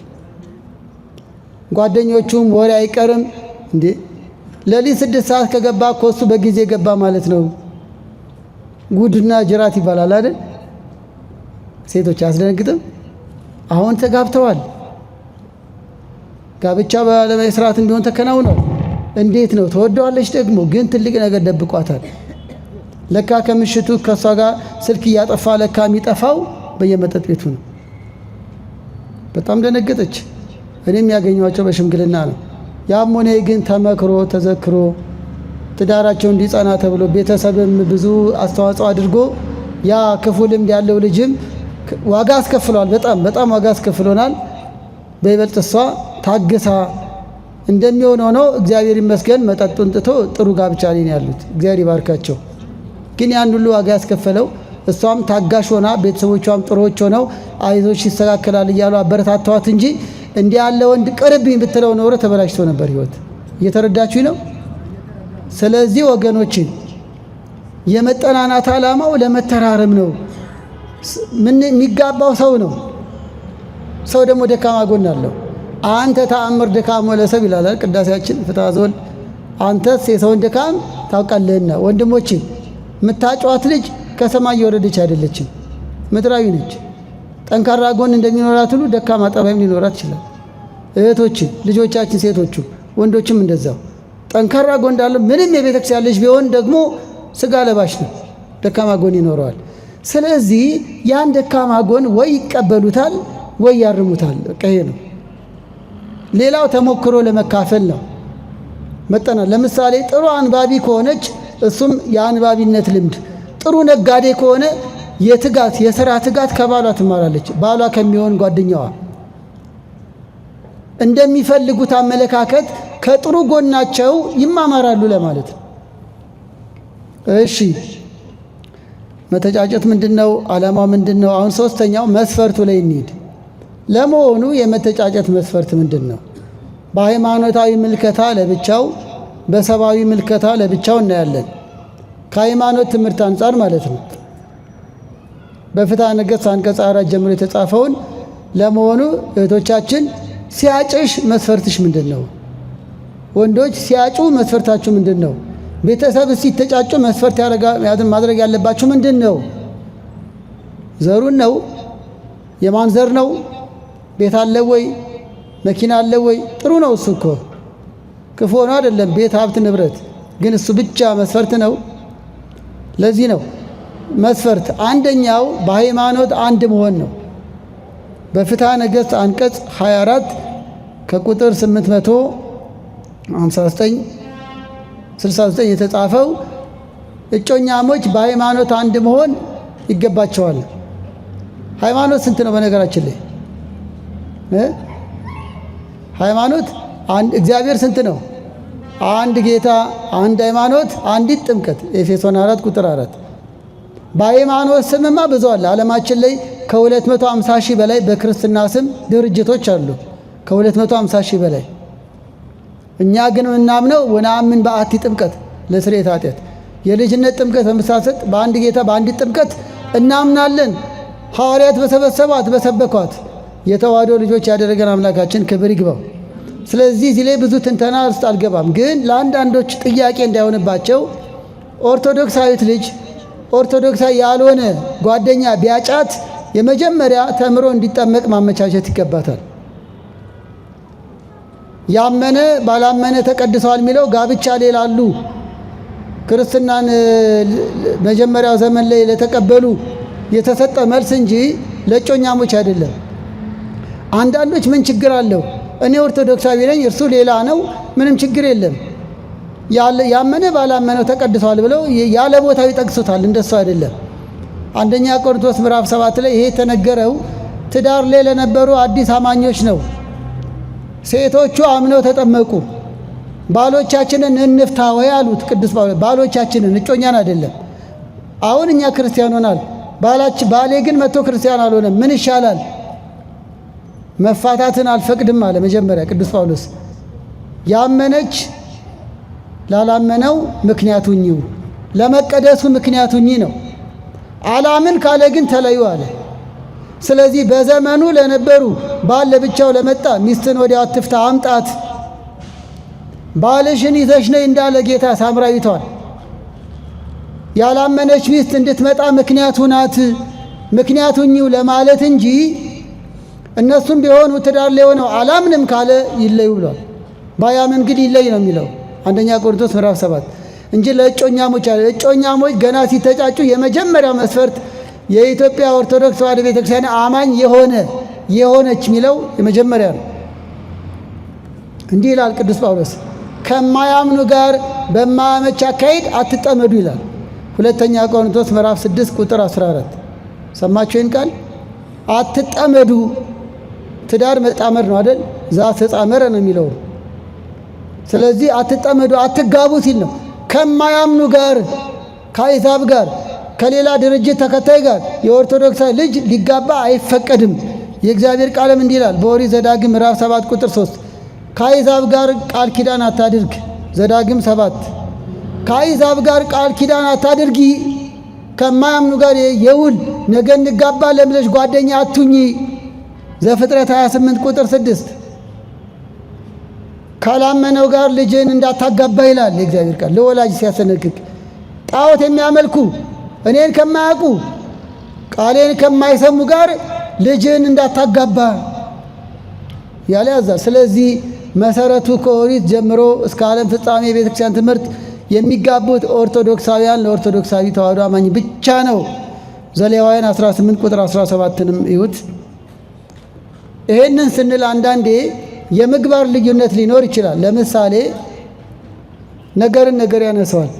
አንዳንድ እህቶቻችን ንስሐ እየገቡ የሚቆርቡ ናቸው። የሚያጨው ወንድ ኦርቶዶክስ ነው ግን አይቆርብም። ምን ይሻላል? ይቅርባት። የምግባር ልዩነት ሊኖር ይችላል። ቅድም ያልነው በመጠናናት ጊዜ እንዲማር አመቻችታ እሱም ቆራቢ እንዲሆን አመቻችታ መጋባት ይችላል። ይሁን እኔ ቆራቢ ነኝ እሷ ግን ቁርባ የሚባል አታውቅምና ወድጃታለሁ ግን ትቅርብኝ ሊል አይችልም። ቆራቢ እንድትሆን ማስተማር ነው። እንኳን ኦርቶዶክስ ሆነች እንኳን ኦርቶዶክስ ሆነ ሳይቆርቡ ጥሩ ሕይወት ያላቸው ሰዎች እኮ አሉ። ቆራቢ ሆነን ደግሞ አሰናካዮች አለን እኮ። አገልጋይ ሆነን ከአገልጋይ የማይጠበቅ ሕይወት ያለን፣ አገልጋይ ሳይሆኑ ደግሞ ጥሩ ሕይወት ያላቸው አሉ። እነሱ ቢቆርቡ እንደው ክንፍ አያወጡም እንዴ? ስለዚህ ቆራቢ፣ ዘማሪ፣ ቀዳሽ፣ አወዳሽ፣ ታዋቂ መሰረት አይወድም። የኦርቶዶክስ ተዋሕዶ አማኝ የሆነ ቆራቢ ለቆራቢ ከተገናኙ እግዚአብሔር ይመስገን አሁን የተመቸ ይላል። ካልሆነ ተምሮ እግዚአብሔርን ፈርቶ በሥጋው ደግሞ ተወስኖ የሚኖር ከሆነ መልካም ነው። ከዚህ አንጻር ነው። ባይሆን ለካህናት ዲያቆናት ሊያገቡ የሚገባው አንዲት ድንግል ይላል በአንደኛ ጢሞቴዎስ ምዕራፍ 3 ለምሳሌ ዲያቆን አግብቶ ቄስ መሆን ይገባዋልና ለክህነት ደግሞ ድንግል ማግባት ግድ ነው። በፍትሐ ነገሥት አንቀጽ 9 ድንግል ያላገባ ካህን አይሆንም። ይሄ በቃ ቤተክርስቲያን ቀኖና ነው። ከዚህ አንጻር ለምሳሌ ወንዶች ዲያቆናት ሃይማኖቷ ብቻ ላይሆን ይችላል የሚያዩት በድንግልና መኖሯም ካኖኖራ ከንስሐ አባቷ ከወላጆቿ ማረጋገጥ አለበት ከሷ። ከዚያ ውጭ ላሉት ግን በንስሐ ከተመለሰ ነገ ለቁርባን ለንስሐው ዝግጁ ከሆነ መጠናናት መጀመር ይችላል። ሌላው መስፈርቱ ከዝምድና ነፃ መሆን ነው። ከምን ዝምድና ግን ምንድን ነው? በቤተክርስቲያን አስተምሮ የምን ዝምድና ነው? አይ እንደ ልብ እንዳልጠይቃችሁ ራቃችሁብኝ። ግን ጮክ ብሎ ቢነግረኝ ዝምድና የምንድን ነው? የስጋ አይደል? እሺ የስጋ ዝምድና የታወቀ ነው። ሁለተኛውስ የጋብቻ አይደል? የጋብቻ ዘመዳሞች በእኔና በባለቤቴ መካከል ቤተሰብ መካከል ዝምድና ተፈጥሯል። አሁን የኔ ልጆች አሁን 3 ወንዶች ልጆች የኔ ልጆች ወይም የባለቤቴ እህቶች ዝምድናውን ለማሳየት የባለቤቴ እህቶች ለኔ ልጆች ምንድን ናቸው? አክስት አይደል? በቃ አክስት፣ አጎት፣ የጋብቻ ዝምድና ቀድሞ በተጋቡ መካከል ዝምድና ተፈጥሯል። ከዛ በኋላ ሌሎቹ ከዛ በኋላ ተከትለው ማግባት ክልክል ነው። እስከ አያት፣ አጎት፣ አክስት በዚያ ዙሪያ ያሉ የጋብቻ ዝምድና ያላቸው መተጫጨት ክልክል ነው። ሌላው ዝምድና አበልጅነት ነው። አበልጅ ምንድን ነው? ክርስትና አባትና እናት። በቤተ ክርስቲያን በሥርዓተ ጥምቀት ትምህርት አበልጅ የሚለው አማርኛችንም ደስ ይላል። መንፈሳዊ ዝምድና ማለት ነው። ጽዋ ማህበር ወይ ሰንበት ቤት እንደዚህ ማለት አይደለም። አንዳንድ የጽዋ ማህበራት በእርግጥ በድሮ ስርዓት በዚህ ሳልናከ የምንቀምስ እንዳንጋባ ተባብለው ይዋዋላሉ። ያ ለነሱ ደንብ ነው። ለደንባቸው የሚገዙ ሊኖሩ ይችላሉ። ግን ድንገት በዛ ጽዋ ማህበር እግዚአብሔር ፈቅዶ ቢዋደዱ ካህኑ ያን ውል በቀኖና ሽሮ ሊጋቡ ይችላሉ። መንፈሳዊ ዝምድና የሚባለው ማህበራት አይደሉም። መንፈሳዊ ዝምድና የክርስትና አንሺና ተነሺ ቤተሰብ ነው። አውራጣት ይዘው የክርስትና ጊዜ ልጅን እንደ ልጄ ላሳድግ ብሎ ቃል ገብቷል። እርሱም ልጁም ለመዳር ክልክል ነው። በአንሺውና በተነሺው ቤተሰብ ብቻ መንፈሳዊ ዝምድና። ስለዚህ ይሄ ነው መጥምቀ መለኮት ቅዱስ ዮሐንስ ሄሮድስ ፊልጶስ የሚባል ወንድም አለው። የወንድሙን ሚስት ሊያገባ ፈለገ። ሄሮዳዳ የወንድምን ሚስት ማግባት አይገባም፣ የጋብቻ ዝምድና ነው ብሎ የእግዚአብሔርን ሕግ ቅዱስ ዮሐንስ አስከበረ። እሷም ንብረት ለማግኘት ማግባት ስለፈለገች ዮሐንስ እንዲገደል አደረገች። እሱ ግን ሰማዕትነት ነው የተቀበለው። በረከቱ ይደርብን። የጋብቻን ዝምድና ቅዱስ ዮሐንስ አስከብሯል፣ ለሰማዕትነት አብቅቶታል። ዘመዳሞች ሊጋቡ አይገባም ነው ፍትሐ ነገሥት አንቀጽ 24 ላይ። ሶስተኛው መስፈርት ዕድሜ ነው። ዕድሜ ከፍተኛ የዕድሜ ልዩነት ሊተጫጩ አይገባም። በአማካይ ለምሳሌ ወንዶች ሴቲቱን ከ15 ዓመት በላይ ሊበልጡ አይገባም። ወይ እኩያ ወይ የተወሰነ ዕድሜ ወይ እኩያሞች። አንዳንድ ጊዜ ፍቃድ እግዚአብሔር ከሆነ ሴቲቱ 3ም 4ም ዓመት ዕድሜ ብትበልጥ ክልክል አይደለም። ከፍተኛ የዕድሜ ልዩነት ግን አይገባም። የእነ አዳምና የሔዋን ምስጢር ሌላ ነው። እሱን ሌላ ጊዜ እናነሳለን። ያላቻ ጋብቻም አይገባም። የ15 ዓመት ልጃገረድን የ30 ዓመት ጎልማሳ እንዲያገባ አይገባም። የአዳም የሔዋን እንዳትሉን፣ እሱ ልደቷን አክብራ አይደለም 15 የሞላት ፈቃድ እግዚአብሔር ነው። ምክንያት አለ። የነገረ ድኅነት ምስጢር ነው። ያ ማስረጃ ሆኖ የ15 ዓመት ልዩነት ያላቸው ይጋቡ አይባልም። ዕድሜያቸው ሲገፋ የአካልም የስነ ልቦናም ልዩነት ይፈጠራል። ትዳሩ ሰላም አይሆንም። እየተለያዩ ይሄዳሉ። እሷ እያደገች እሱ እያረጀ። ስለዚህ የዕድሜ ከፍተኛ ልዩነትም አይገባም። ማግባት ወደሚገባው ዕድሜ ሲደርስ ያለው ይህንን ነው። አንደኛ ቆሮንቶስ 7:36። ሌላው ለጋብቻ ዓላማ ብቻ ነው። መስፈርቱ ምንድነው? ለመጠናናት ለጋብቻ ዓላማ። ይሄን ያልኳችሁ ለምሳሌ ለፍቅረኝነት ተብሎ መተጫጨት ክልክል ነው። ለጋብቻ ዓላማ ነው ሊተጫጩ የሚገባው። የጋብቻ ዓላማ ምንድነው? በቀጣይ የምንማረው ነው። ግን አስተውሉ፣ የቤተ ክርስቲያን አስተምሮም ለጋብቻ የተፈቃቀዱ ይላል። በመተጫጨት የሚፈቀደው ለጋብቻ የተፈቃቀዱ። ለምሳሌ መጽሐፈ ተክሊል ወይ ፍትሐ ነገሥት አንቀጽ 4 3 ነገር አለው። የመጀመሪያው ክፍል ስለ መተጫጨት ነው። መሀለኛው ክፍል ስለ ጋብቻው ስርዓት ነው። የመጨረሻው ክፍል ስለ ድህረ ጋብቻ ነው። ለምሳሌ ሌላ ጊዜ ማነሳዋለሁ። በማጫ ስርዓት ውስጥ ድሮ ቃል ኪዳን ቀለበትም ሊጠለቅ ይችላል። ግን ቀለበት የሚያጠልቁት በድሮ ነው። አሁን የለም፣ አንድ ጊዜ ሆኗል። ግን በመጽሐፈ ተክሊል ያለ የቀለበት ስርዓት ሚላለ ቀድሞ የቀለበት ስርዓት ቀድሞ ያደርጋሉ። መጀመሪያ ቀለበት ያጠልቁና ከአመት ከ2 ዓመት በኋላ ደግሞ ይጋባሉ። እንዳይከዳዱ የሚጠለቅ ቀለበት። ይሄ ግን ተቀይሯል። አሁን ቀለበት ተባርኮ የሚያጠልቁት በስርዓተ ጋብቻው ዕለት ብቻ ነው። ግን ቀድሞ ነበር። ወይም ስርዓቱ ላይ ነበር።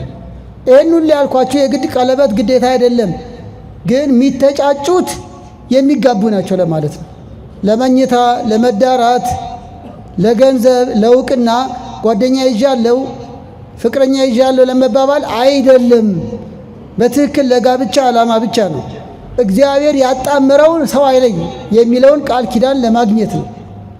ማቴዎስ 19 ቁጥር 6። ሌላው እንግዲህ ይሄ ሃይማኖታዊ መስፈርት ነው። ሰብአዊ መስፈርት፣ በሰብአዊ ደረጃ ያለ መስፈርትስ አንደኛው የአመለካከት መቀራረብ ነው መስፈርቱ። ያጨሽ ጓደኛሽ አመለካከትሽን አግኝቶታል? አይምሮሽን፣ አስተሳሰብሽን ወዶታል? መርምሪ። ወይስ ቁመናሽን ብቻ ነው? ሻይ የጋበዘ ሁሉ ባል አይሆንም። ልብ ድካም እንዳይዛችሁ። እንደው አጭር ቀሚስ የለበሰች ሁሉ ሚስት አትሆንም። እድሜ እንዳያጥር አጭር ቀሚስ ስትከተል ግልጹ ነው የምነጋገረው። አይምሮዋን ምን ማለት ነው? አንድ ደስ የሚል ታሪክ ልጠቁማቸው። አንደኛ ሳሙኤል ምዕራፍ 25 ላይ ቃሉን ፈልጌው ነው። ናባል የሚባል አስቸጋሪ፣ እንዲሁም በመጽሐፍ ቅዱስ ባለጌ የተባለ ሰው ነው። ይገርማቸዋል። በመጽሐፍ ቅዱስ ባለጌ የሚል ቃል ናባል ጋር ነው ያለው። ናባል አስቸጋሪ ሰው ነው። ሚስቱ ግን በጎ ነበረች። ዳዊት አመስግኗታል። አሁን እጮኝነት ላይ ይሄንን ቃል ውደዱ ትላችሁ ነው። ዳዊት የናባልን ሚስት አቢግያን ምን አላት?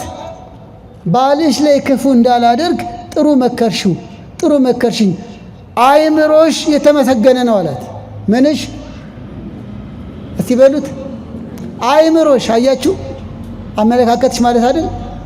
አሁን ቁመናሽ፣ መልክሽ አላለም። የሰው ሚስትን ራሱ ያደነቃት አይምሮሽ፣ እሱ ከንቱ ሰው ሆነ እንጂ የአንቺ አይምሮ የተመሰገነ ነው አላት። አንደኛ ሳሙኤል ምዕራፍ 25 ላይ ልጆቻችን ስነ ልቦና ላይ፣ ጠባይ ላይ ያተኩሩ፣ ሰብአዊ ምርጫ ላይም አመለካከት ላይ ያተኩሩ። ውበት ሐሰት ነው፣ ደምግባትም ከንቱ ነው። እግዚአብሔርን የምትፈራ ሴት ግን እርሷ የተመሰገነች ናት። ይሄ ነው። ፈሪሃ እግዚአብሔር አላት ወይ? ፈሪሃ እግዚአብሔር አለ ወይ? የአመለካከት መገነዛዘብ፣ የአመለካከት ውበት ላይ ያተኩሩ። ከሳራ ተማሩ ይላል አንደኛ ጴጥሮስ ምዕራፍ 3 ላይ። አብርሃም ሳራን የወደዳት ቁመኗን ብቻ አይደለም፣ ደግነቷን፣ ቅንነት። ስለዚህ የማይጠፋውን ልብስ ለብሳለች አላት። ሳራን እኮ ነው የማይጠፋ ልብስ፣ ፈሪሃ እግዚአብሔር፣ ቅንነት፣ ታማኝነት ወንዱ ላይ ሴቱ ላይ። እና የተወደዳቸው እግዚአብሔር ሰዎች የአመለካከት መቀራረብ ይሁን መስፈርቱ ለማለት ነው። አመለካከታችሁ ተገነዛዝባል፣ በምታወሩት ወሬ ትግባባላችሁ። ልዩነት እንኳን ቢኖር ልዩነታችሁን ወደ አንድ የማምጣት ልምድ አላችሁ። በምትማከሩ ጊዜ ግልጽነት አለ፣ ተግባቦት አለ። ችግር እንኳን ቢኖር ይሄንን አስወግድ እየተባባላችሁ ነው ወይስ ላንቺ ብዬ ላንተ ብለ እየተሸነጋገላችሁ ነው? ስለዚህ የአመለካከት መቀራረብ መስፈርት ነው። ሌላው አካላዊ ምልከታ ነው። ይሄንን ብዙ አልተነትንም፣ ግን አንድ ሰው አካላዊ መስፈርት ለራሱ ቢያዘጋጅ ነውር አይደለም። ሴቲቱም እንደዛው። ሰው በየአይነት ምግብ እንኳን ቢቀርብለት በጣም የወደደው ነው ቀድሞ የሚጎርሰው ይባላል። ስለዚህ ለምን ጎረስክ አይባልም። ሽሮም ይወዳለ፣ ቀይ ስር ይወዳለ፣ ድንች ይወዳለ፣ አሁንም ቀይ የሚወዳለ፣ ወፍራም ይወዳለ፣ ቀጭን ይወዳለ። ሐሳበ ዝሙት አይሁን እንጂ አጠር ያለ፣ ረዘም ያለ፣ ጠይም ምን ቢባባሉ ነውር አይደለም። ስለዚህ አካላዊ ምልከታም መብት ነው ለማለት ነው፣ ግዴታ ግን አይደለም። እንዲህ ሆናለች ቢል እንዲህ ሆኗል። በምልከታ ብቻ አይቀርም፣ ውስጣዊ ነው ዋናው ብያለሁ ቅድም። ሌላው የሚፈልጉት አይነት መስፈርት።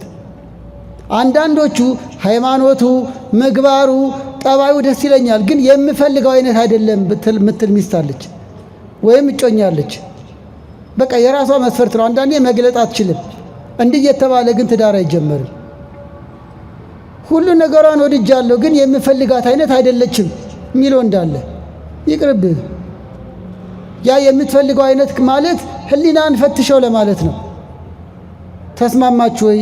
እንደው በሁሉ ነገር ደስተኛ ናቸው እንላለን። ለብቻ ሲያወሩ ግን እንደው ግን ቅርቅር ይለኛል። ለምን እንጃ ብዙ የሆነ ነገሩ የምፈልገው አይነት አይደለም ትላለች። ወይ የሚፈልገው አይነት የሚለውን ተዩ ወይም እሱን ተዩ። ግን እየገባችሁ ነው? የምፈልገው አይነት የምትሉትን ለራሳችሁ ዲፋይን አድርጉት መጀመሪያ። ነገር ኃጢአት ከሆነ ተዉት። ውስጣዊ ስሜታችሁ ከሆነና እውነተኛ ውስጣዊ ፍላጎት ከሆነ ግን መብታችሁ ነው። እሺ፣ የሚከለከሉ ነገሮችን ተናግሬ ወደ ማብቂያ እንሄዳለን። በእጮኝነት ጊዜ የሚከለከሉ ነገሮች አብረንና አይደል? እግዚአብሔር ከሁላችን ጋር ይሁን። አሁን እሺ፣ መስፈርቱን አዩ፣ ተዋደዱ። እንግዲህ በቆይታችን የተጠናናን እንቆያለን አሉ። በቆይታቸው ምን ይከለከላል? አንደኛው መዳራት ክልክል ነው። መዳራት ዝሙት ነው። የዝሙት ዋዜማ ብቻ አይደለም፣ መዳራት ዝሙት ነው። እንኳን መዳራት ወንጌል ወደ ሴት አይቶ የተመኘ አመነዘረን ያለው እንኳን በንክኪ መዳራት። አንዳንዶቹ ነገ እንጋባለን፣ እንደው ብንላፋ ምን ችግር አለ? እንደው ብንሳሳ ምን ችግር አለ? ችግርማ አለው። እንዲህ ይላል ኤርምያስ 17 ቁጥር 27 ላይ የተዳሩትንም እግዚአብሔር አዘነባቸው። ከኃጢአት ሥራዎች አንዱ መዳራት ሮሜ 13 ቁጥር 13፣ ሁለተኛ ቆሮንቶስ 12 ቁጥር 21 መዳራት ማመንዘር፣ ይህንን የሚያደርጉ የእግዚአብሔርን መንግሥት አይወርሱም ይላል። አንዳንዶች እንዴት ይሆናል እንዴት ይቻላል ይላሉ። ይቻላል፣ ይሆናል። ጠንከር አድርገን ስንናገር ሁላችን ብቁ ሆነን አይደለም፣ ግን ብቁ ዜጋ ለማፍራት ነው፣ ነፍስ ለማዳን ነው። የእግዚአብሔርን መንግሥት አይወርሱም። ሁለተኛ ቆሮንቶስ ምዕራፍ 12 ቁጥር 21 ለፍቅረኛ ብለሽ ለመዳራት ብለሽ የእግዚአብሔርን መንግሥት ይቅርብሽ፣ ለመዳራት ብለሽ የእግዚአብሔር መንግሥት ይቅርብ። ይህ ሁሉ ጾም፣ ጸሎት፣ ድካም ይቅር። መቼም መምሸቱ አይቀርም፣ መሽቷል። መንጋቱ ይቀራል እንዴ? ዛሬ አይ መንጋት የለበትም ብለን ሰልፍ ብንወጣ መንጋቱ ይቀራል? እሺ፣ ሞት ይቀራል። ስለዚህ ሞት አይቀርም፣ ጽድቅና ኩነኔም አለ። ስለዚህ ከኩነኔ አንዱ መዳራት ነው። እንዲህ የሚያደርጉ ዕድላቸው ሁለተኛ ሞት ነው ይላል ራእይ ምዕራፍ 21 ቁጥር 7። ልጆቻችን መዳራት ይቅር፣ ታቀቡ ምንለው ለዚህ ነው። ታገሱ እስከ ጋብቻ። እንዲህ የሚያደርጉ የእግዚአብሔር መንግሥት አይወርሱም፣ ዕድላቸው ሁለተኛ ሞት ነው አለ እኮ ራእይ ምዕራፍ 21 ቁጥር 7። ሁለተኛ ሞትም ወደ ዘላለም የእሳት ባህር መጣል ነው። ታዲያ ይሄ አይቀርም። እግዚአብሔር የማያደርገውን አይናገርም፣ የተናገረውን አያስቀርም። ወኩሉ ዘይፈድዮ ከመጓሩ፣ ሰው እንደየሥራው ይከፈለዋል። የተዳራ ያመነዘረ የነፍስ ሞት ያገኘዋል። ለዚህ ነው ልጆቻችን አስረግጠ የምንናገረው። አትኮነኑብን፣ አንኮነን፣ እንጽደቅ። ከመጠናናት እስከ ትዳር ዓላማው ለጽድቅ ነው። በጋብቻ በፍቅረኝነት ምክንያት የእግዚአብሔር ጸጋ እንዳይቀርብን። ከዚህ አንጻር መዳራት ዝሙት ክልክል ነው። ይህ የሚፈቀደው በጋብቻ ብቻ ነው። አንዳንዶቹ ነገ እኮ እንጋባለን ምን ችግር አለ? እንጋባለን እንዳልኩ ሁሉ ላትጋቡም ትችላላችሁ። መተጫጨት ማለት መጋባት አይደለም። በዋዜማው ሊቋረጥ ይችላል ካልተግባቡ፣ እግዚአብሔር ካልፈቀደ፣ ሁኔታዎች ካላግባባቸው። ሌላው አብሮ መኖርም ክልክል ነው። አንዳንዶች አንድ ቤት ተከራይተው ይኖራሉ ገና ሳይጋቡ። ቅድመ ጋብቻ እንደ ባለ ትዳር እንቅስቃሴ ማድረግ ክልክል ነው። ባሌ ሚስት የሚባለው በአደባባይ ከተጋቡ በኋላ ነው። ለእያንዳንዱ ባል ይኑራት ነው ያለው፣ ፍቅረኛ ይኑራት አላለም። ወደ ሩካቤ ለመሄድም ልጅ ለመተካትም ባልና ሚስት ከተባሉ በኋላ ነው። አንደኛ ቆሮንቶስ ምዕራፍ 7። ስለዚህ ወገኖች አብሮ መኖርም ክልክል ነው። ለመዳራት፣ ለዝሙት፣ ለእርግዝና ቁርባኑም ተክሊሉም እንዲቀር ለመሰናክል ምክንያት ይሆናል። በየቤታቸው መኖር፣ ታይታ ማብዛትም ክልክል ነው። ውዳሴ ከንቱ ይጠልፋቸዋል፣ ለሐሜት ምክንያት ይሆናሉ። ይህን የመሳሰለው ክልክል እንደሆነ ለማስረዳት ነው። ሌላው አምስተኛው ፈቃደ እግዚአብሔርን ለማወቅ፣ ይህን ተናግሬ ያበቃለሁ። ፈቃደ እግዚአብሔርን አሁን የተጫጩ ልጆች የሚከለከለውንም ተጠብቀው ሲኖሩ ታዲያ የእግዚአብሔርን ፈቃድ በምን ያረጋግጣሉ? ታዲያ እሱ ባሌ እንደሚሆን ሚስቴ እንደምትሆን በምን አውቃለሁ ቢሉ አንደኛው በሕጉ ሚዛንነት ነው። እየጸለዩ ንስሐ እየገቡ በእግዚአብሔር መንገድ እየኖሩ ሲጠናኑ የእግዚአብሔር ሕግ ወይም የእግዚአብሔር ሚዛን የፈቃዱ መገለጫው ናቸዋል። እግዚአብሔር ጋብቻን ፈቅዷል። እሱ እኮ ፈቅዶ ጨርሷል። እኛ እንዴት እንወቅ ለማለት ነው። አሁን ምንለየው በሕጉ ሚዛንነት ነው። የተዋደዱት ለጋብቻ ከሆነ ዘር ለመተካት ከዝሙት ጠንቅ ለመዳን በሥጋው ደሙ ተወስነው እግዚአብሔርን ደስ ያሰኙ ለመኖር ከሆነ ይሄ እግዚአብሔር የፈቀደው ነው። በእግዚአብሔር ቃል ሚዛንነት ፈቅዷል አልፈቀደም ይባላል ማለት ነው። ለምሳሌ ፍቅረኛሞች ሆነው እየተዳሩ በየጫካው በየፔኒሶኑ እያመነዘሩ ከሆነ እግዚአብሔር ፈቅዷል ወይ ቢሉ ይሄ መዘባበት ነው። ማመንዘርን እግዚአብሔር አይፈቅድም፣ ክብር ይግባው። ስለዚህ ለልፊያ ለመዳራት ለፈቃደ ሥጋ ከሆነ ምንም መጠየቅ አያስፈልግም፣ እግዚአብሔር አልፈቀደም። ታቅበው ክብራቸውን ጠብቀው ለቅዱስ ጋብቻ ከሆነ ግን እግዚአብሔር ፈቅዷል። የፈቃዱን ምስጢር አስታውቆኛል ይላል በሕጉ ኤፌሶን ምዕራፍ 1 ቁጥር 6። የእግዚአብሔር ፈቃድ ይታወቃል በቃሉ ውስጥ በእግዚአብሔር ቃል ውስጥ ነው። ይሄንን ይወዳል፣ ይሄንን አይወድም፣ ይሄንን አድርጉ ብሏል፣ ይሄን አታድርጉ ብሏል የሚባለው። ስለዚህ ሚዛኑ የራሱ የቅዱስ ቃሉ ምስጢር ነው። የፈቃዱን ምስጢር አስታውቆኛል ይላል በቃሉ ውስጥ እግዚአብሔር ያሳውቃል። ኤፌሶን ምዕራፍ 1 ቁጥር 6። ሕጉ በሕገ እግዚአብሔር መሰረት ተከባብረው ተዋደው ለመኖር ከሆነ እግዚአብሔር ፈቅዷል። ሕግ ለእግሬ መብራት ለመንገዴ ብርሃን ነው፣ መዝሙር 118 ቁጥር 105 ላይ። ስለዚህ ዓላማቸው ለቅዱስ ጋብቻ ከሆነ እግዚአብሔር ፈቅዷል። ዓላማቸው ንብረት ላይ፣ ቁመና ላይ፣ መኝታ ላይ፣ መጫወት ላይ ብቻ ከሆነ እግዚአብሔር አልፈቀደም። እግዚአብሔር በማይወደው መንገድ እየኖሩ ከሆነ አልፈቀደም። ንስሐ እየገቡ ምክር ካህን እያማከሩ እየቆረቡ እያገለገሉ ተጠባብቀው ከሆነ ቃላቸውን ጠብቀው ተማምነው ቃሉን ጠብቆ እያመነችው እያመናት እግዚአብሔርን ፈርተው ከሆነ እግዚአብሔር ቀድሞን ፈቅዷል። መጋባት ይሻላል ብሎ ፈቅዷል። አንደኛ ቆሮንቶስ ምዕራፍ 7 ቁጥር 3። ሌላው የእግዚአብሔር ፈቃድ እንዴት ይታወቃል? ሁለተኛው በልቦና እረፍት ነው። የልቦና እፎይታ እግዚአብሔር በልባችን ውስጥ መልስ ይሰጣል። ሁለቱ የተጫጩት እሱን ካገኘች ጀምሮ ልቧ ካረፈ ባሌ ሊሆን ይችላል እፎይታ ከተሰማት እግዚአብሔር ፈቅዷል። ግን ስጋት፣ ጥርጣሬ፣ አለማመን፣ አለመውደድ ካለ ግን ገና ነው ማለት ነው። በወንዶችም እንደዛው የልቦና እረፍት የእግዚአብሔር ፈቃድ መገለጫ ነው። በእግዚአብሔር ደስ ይበል የልብን መሻት ይሰጣል ይላል መዝሙር 37 ቁጥር 4። አስተውሉ። የልብን መሻት ምን ይላል? ይሰጣል። የልብን መሻት ስታገኝ የልቦና ደስታ ታገኛለህ፣ እፎይታ። በአዳም ላስታውሳችሁ፣ አዳም ሔዋንን ሲያገኝ ከየት መጣችብኝ ደሞ ማነች ብሎ ሲጨነቅ ሲፈራ እናይም። ወደዳት፣ እንዲያውም ሴት አላት፣ ኋላ ደግሞ ሔዋን አላት ጭራሹን። እየተረዳችሁ ነው? ስለዚህ የልቡን ያገኘው እፎይ አለ። እችማ የኔ አትመስለኝም፣ ቆይ ሌላ አልፈልግ ብሎ አልሄደም። አይ የኔ አትመስለኝም፣ ቆይ እስቲ ሌላ አልፈልግ ብሎ አልሄደም አዳም። እየሰማችሁ ነው አይደል? ልቡ አረፈ። ያንተ የሆነችውን ስታገኝ ልብ ያርፋል፣ መቅበዝበዝ ይቀራል፣ ሌላ ፍለጋ ይቀራል። ቅል ለጠቡን አያጣም ይላሉ የዱር አባቶች። መክደኛውን ሲያገኝ አንዳንድ ቃል ልክክ ይላል። ያንቺ የሆነውን በአመለካከት በፈሪያ እግዚአብሔር በመስፈርትሽ ሁሉ ሲሆን ልብሽ ያርፋል።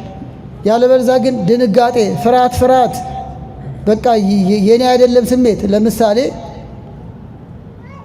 አንድ ጫማ ሊገዛ የፈለገ ሰው ገበያ ገባ።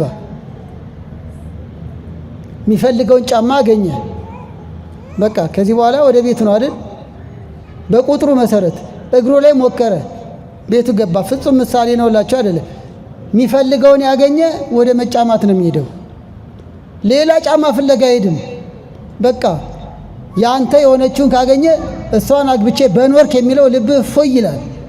ሌላ ምሳሌ ስለ እረፍት፣ መኪና ውስጥ የምታንቀላፉት እንቅልፍና ቤታችሁ የምታንቀላፉት እንቅልፍ አንድ ነው?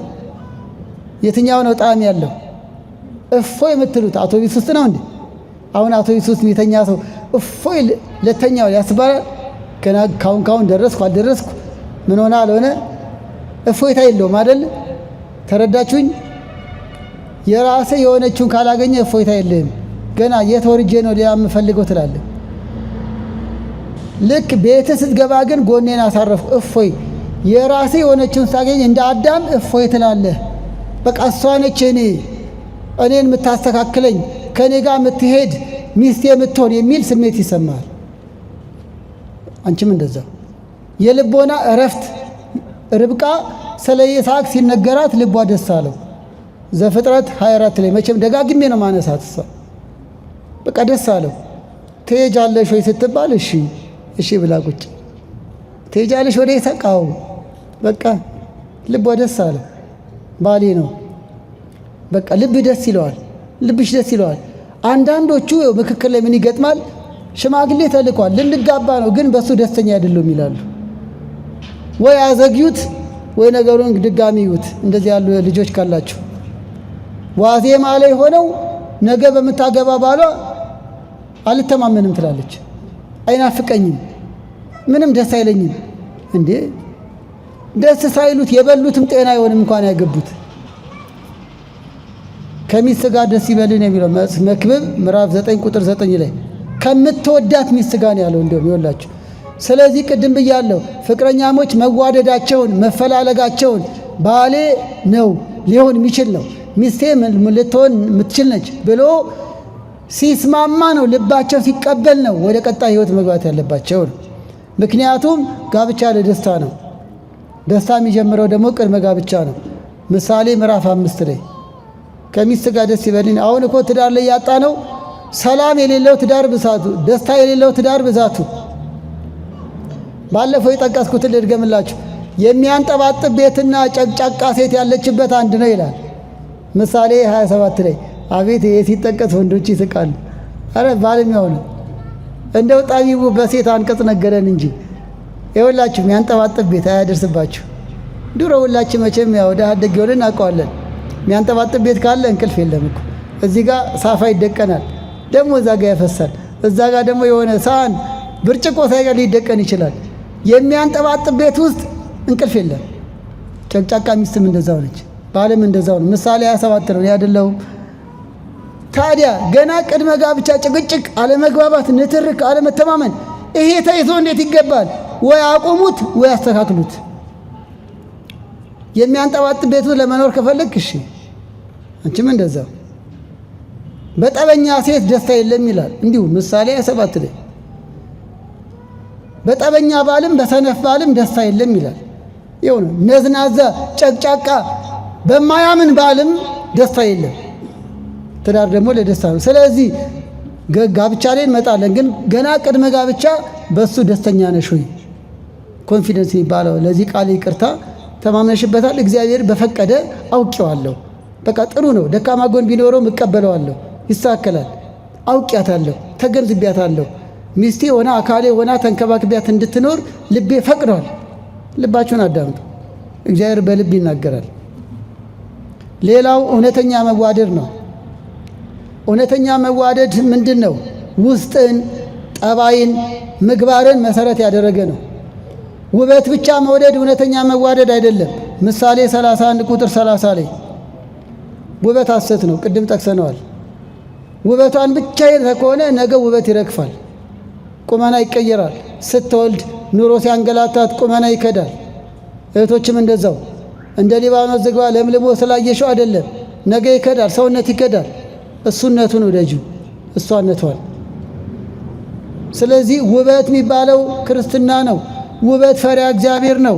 ውበት ጠባይ ነው፣ ደግነት፣ ለወንዶችም ለሴቶችም ታማኝነት፣ ጠባይ፣ ከስጋዊ ነገር የራቀ ማለት ነው። እውነተኛ መዋደድ ቁመና ላይ፣ እውቅና ላይ። አንዳንዶቹ ታዋቂ ወንድ ፈልገው ያገባሉ።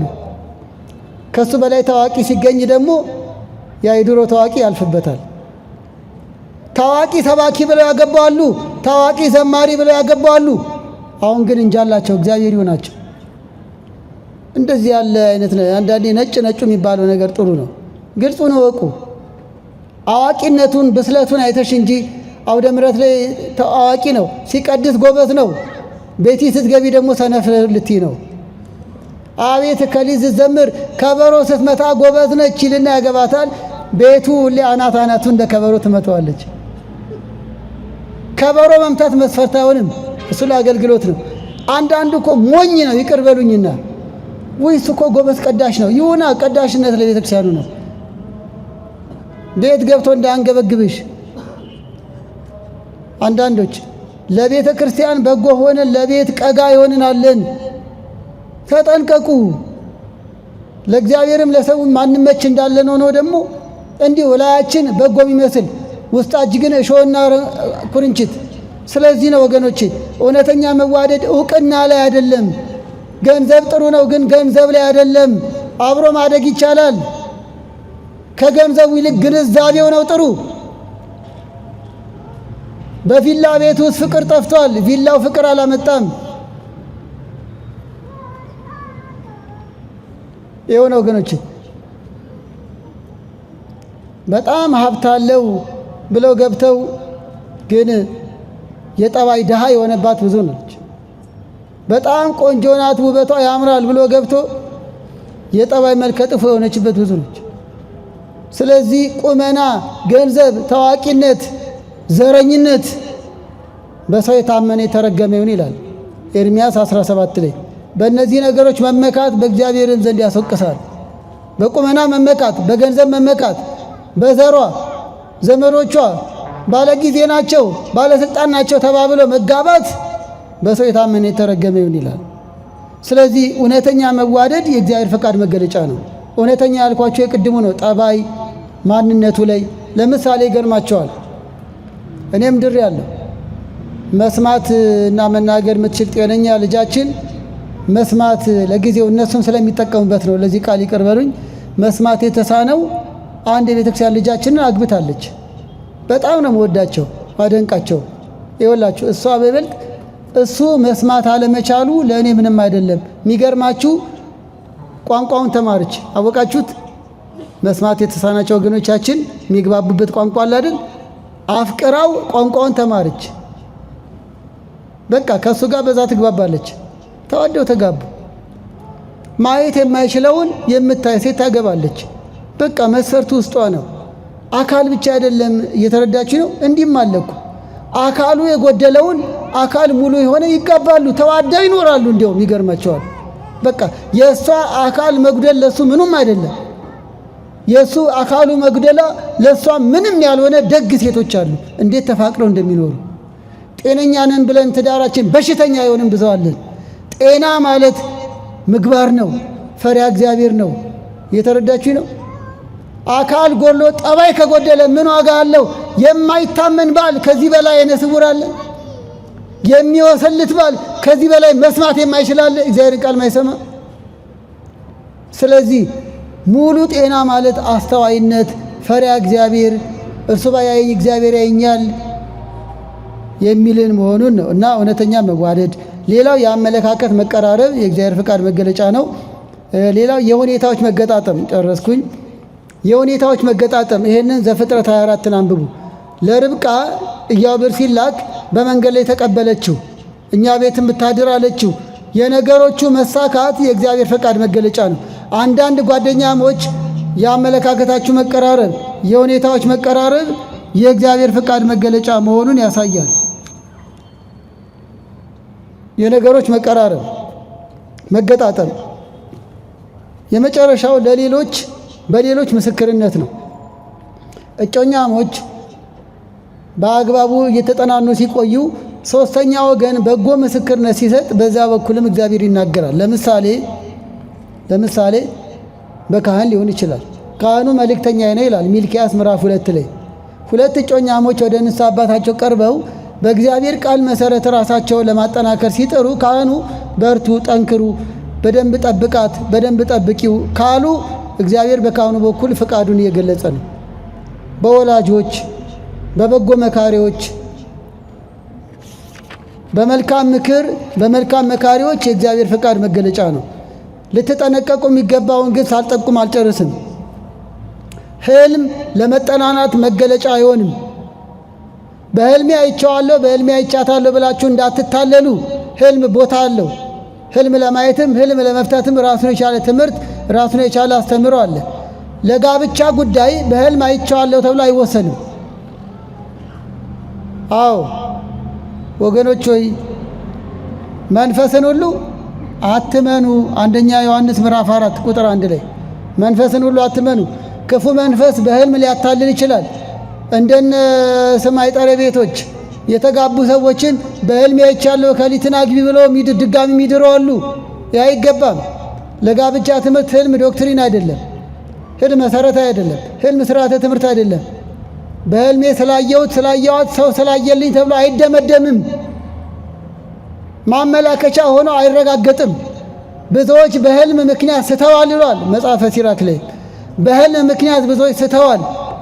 ሕልም ያየ ሁሉ ቅዱስ ነው ማለት አይደለም። በሕልም ስላያ ተረጋገጠ ማለት አይደለም። ሌላው ዕጣ ነው። አንዳንዶች ይበዛባቸውና ይሁን ግራ ይጋቡና በዕጣ ልለይ ይላሉ። መጀመሪያ ደረጃ አንዳንድ እህቶች ለምሳሌ ዕጣ ባርኩልኝ ብሎ የመጡ አሉ። አንድ ጊዜ የምን ዕጣ ነው? የትኛው እንደማገባ ግራ ገባኝ። ማን ናቸው? ወልደ ቂርቆስ፣ ወልደ ማርያም፣ ወልደ ዮሐንስ 3 ናቸው። እንዴ ሰው አንድ አታል አንቺ 3 እና መጀመሪያ ደረጃ 3ቱም ላይ መስፈርትሽ አንድ ነው ወይ? እና አይ አንዱ ገንዘብ አለው፣ አንዱ ቁመናው ደስ ይላል፣ አንዱ እንዲህ ነው። ዕጣውንም አልባረክንም፣ ባሁን እሷን ባርከን ሸኘን። ዕጣም አንባረክም። የሚባረክ ወጣ ቦታ አለው። ወንዶቹ መጥተው እንደው እከሊትን በእንዴ ወደድኳት፣ እከሊትን በእንዴ ወደድኳት፣ በዕጣ ለለያቸው ነው ይላል። ይሄ እግር ኳስ ነው እንዴ? ሕይወት እኮ ነው። መጀመሪያ እንዴት በዙ? መጀመሪያ ዕጣ ደረጃ ምን አደረሰው? ይሄ የውሸት ፍቅር አርቲፊሻል የሆነ ስሜታዊ የሆነ ፍቃደ ሥጋ ተኮር የሆነ ገና መስፈርቱ ላይም ብዙ ጣጣ ያለው ነው። በዕጣ አይለይም። ፍቃደ እግዚአብሔር ቅድም ገልጸናል። ዕጣ ይለየው አይባልም። ሌላው በሌሎች ተጽዕኖ ባህታዊም ሆነ ካህን መሳይም ሆነ እከሌን ካላገባሹ ብሎ መወሰን አይችልም። እኛ መወሰን አንችልም። አይደለምስ የትዳር ጉዳይ ለመጽደቅም ቢሆን ልትድን ተወዳለህን ያለ ወንጌል። ልትቆርብ ተወዳለህ፣ ንስሐ ልትገባ ተወዳለህ ነው እንጂ ነገ ቁረቢ ብለን አንወስንም እኮ። ውሳኔ ባለቤቱ ነው። እና አንዳንዶቹ እከሌን ካላገባሽ ረግምሻለሁ ይላል። እሱ ነው የሚረገመው። ይልቅስ ምን አገባው? ይስሐቅና ርብቃ በሁለቱ ፈቃድ ነው የተጋቡት። ይኸው ነው በሁለቱ ፈቃድ። እናም ዘመዶቼ ስለወደዷት ላገባት ነው ይላል። አንተ ወደሃታለህ? የሚያገባት እኮ እነሱ አይደሉም። ጓደኞቼ ስለወደድኩት ላገባው ነው ትላለች አንዳንዷ። ጓደኞቹ በቡድን ነው እንደሚያገቡት እንዴ? መስፈርት አይሆንም። ሰው ስለወደደው አይደለም፣ አንቺ ስለወደድሽው ነው ማግባት ያለብሽ። ጓደኞችሽ አረቄ ስለሚወዱ አረቄ መጠጣት አለብሽ? መጠጣት አለብህ? ማንን ነው የሚጎዳው? ትዳርም ያክል ትልቅ ነገር አባ ገሌ ስለወደዱት እናቴ ስለወደደችው አይደል? አንቺ ወደሽዋለሁ፣ አንተ ወደሃታለሁ። ስለዚህ በሌሎች ተጽዕኖም ሊሆን አይገባም ነው። እንግዲህ በአጠቃላይ ማጠቃለያው ክቡራን የእግዚአብሔር ቤተሰቦች የቅድመ ጋብቻ ጉዳይ ላይ ትኩረት መስጠት የሚገባን አንደኛው ማጠቃለያ ነው። መማር አለብን። የተጫጫችሁ ልጆች ተማሩ፣ ወደ ካህን ቅረቡ፣ መጽሐፍት አንቡ። የምትመሰርቱት ትዳር ምን መሆን እንዳለበት፣ እንዴት መምራት እንዳለባችሁ ተዘጋጅታችሁ እንድትገቡ ቃለ እግዚአብሔር አስቀድሙ ነው። ሁለተኛው መንፈሳዊ ሕይወትን አጠናክሩ። ቅድመ ጋብቻ ላይ ላላችሁ የምትመሰርቱት ቤት ትንሿ ቤተ ክርስቲያን ነች። የምትመሰርቱት ቤት ነገ ቅዱሳን ሊያፈራ የሚችል ነው። ስለዚህ ከዋዜማው ጀምሮ መልካም አድርጉት። አዎ በዓል ካለ ዋዜማ አለ። ስለዚህ የመንፈሳዊ በዓላት ዋዜማ ይቆማል። በንጋታው ታቦት ይወጣል አይደል? ስለዚህ ከዋዜማችሁ ጀምሮ መንፈሳዊ አድርጉት። ንስሐ ግቡ። ለየብቻ እየቆረባችሁ ኑሩ። ቃለ እግዚአብሔር አግኙ። ቤተክርስቲያን አገልግሉ። ከቤተክርስቲያን አትለዩ። መንፈሳዊነትን ማጠናከር። ምክንያቱም ያለ እኔ ምንም ልታደርጉ አትችሉም ይላል ዮሐንስ 15። ትዳርም ምንም አይነት ሕይወት ያለ እግዚአብሔር ከንቱ ነው። ሰራተኞች ቤትም ቢሰሩ እግዚአብሔር ካልሰራ ከንቱ ነው። ያለ እኔ ምንም ልታደርጉ አትችሉም። ያለ እግዚአብሔር ከንቱ ነን። እኛ መልካሞች ስንሆነ መልካም ዛፍ ምናፈራው። ስለዚህ መልካም ትዳር እንዲሆን፣ ደስተኛ ትዳር እንዲሆን፣ እንደ ቃና ዘገሊላ ድንግል ማርያም የምትገኝበት መድኃኔዓለም ክርስቶስ ችግራችንን እያስወገደ የሚኖርበት እንዲሆን ቅድመ ጋብቻ መንፈሳዊ እንሁን፣ የእግዚአብሔር እንሁን። በየግል ሕይወታቸው ንስሐ እየገቡ ሥጋው ደግሞ የተቀበሉ መኖር። ሌላው ለስህተት ከሚዳርጉ ነገሮች መቆጠብ ነው። ቅድመ ጋብቻ ያላችሁ ወይም የምትኖሩ ወደፊት ለስህተት ከሚዳርጉ ነገሮች ተቆጠቡ። ለንክኪ ለመዳራት የሚዳርጉ ነገሮችን ሽሹ። ግልጽ ቦታ ተገናኙ፣ ተማከሩ። ግን ለስህተት የሚዳርግ አይሁን፣ ለንክኪ የሚዳርግ አይሁን። ሰዓት ገድቡ፣ ጥቂት ሰዓት ተገናኙ። መልካሙን አውርታችሁ ተለያዩ። እናም ሌላው በማቀድ ወደ መተግበር ግቡ። እቅዳችሁ ውስጥ ለመማር አቅዱ፣ ለማገልገል አቅዱ፣ ሽማግሌ ለመላክ አቅዱ፣ መቼ ማግባትና እንዴት ማግባት እንዳለባቸው አቅዱ። ሰው ያስባል፣ እግዚአብሔር ይፈጽማል። እንግዲህ ይህን ሁሉ ያነሳ ነው ቅድመ ጋብቻ የተቀደሰ አኗኗር ከተጀመረ ጋብቻው መልካም ይሆናል። ምክንያቱም ዋዜማው የበዓሉ ማሳያ ነው። አሁን ቅዱስ ገብርኤል ሲከበር በሰላም ያደርሰን። ገና ከዋዜማው ደስ አይላችሁም? ባንዲራ ይደምቃል አይደል? ማህሌት ይቆማል፣ ዋዜማው ይቆማል። የራሱ ቀለም አለው። በቃ ድባቡ በዚህ ሰፈር የሚያልፍ ሁሉ አማኒ እንኳን ቢሆን ነገ በዓል ነው እንዴ ይላል አይደል? ዋዜማ ታይቷቸዋል። እንዲሁም ብዙ ጊዜ ዋዜማ እንወዳለን እኮ አይደል? ዋዜማ እኮ ደስ ይላል፣ የበዓሉን ድባብ ያመጣዋል። ልጆቻችን ጋብቻችሁ በዓላችሁ ቅዱስ እንዲሆን ዋዜማችሁን ቅዱስ አድርጉት፣ ደማቅ አድርጉት። ያ ድምቀት ምንድን ነው? በፈሪያ እግዚአብሔር፣ በአግባቡ በመጠናናት፣ በእውነተኛ መዋደድ፣ በንስሐ በሥጋው ደግሞ እየተጠባበቃችሁ መኖር። ቀጣይ ጋብቻ ምንድን ነው? የጋብቻ ዓላማ ምንድን ነው? የመንፈሳዊ ጋብቻ ከሌላው በምን ይለያል? የሌላ አይነት ጋብቻና መንፈሳዊ ጋብቻ ልዩነቱ ምንድን ነው? ይቆየን።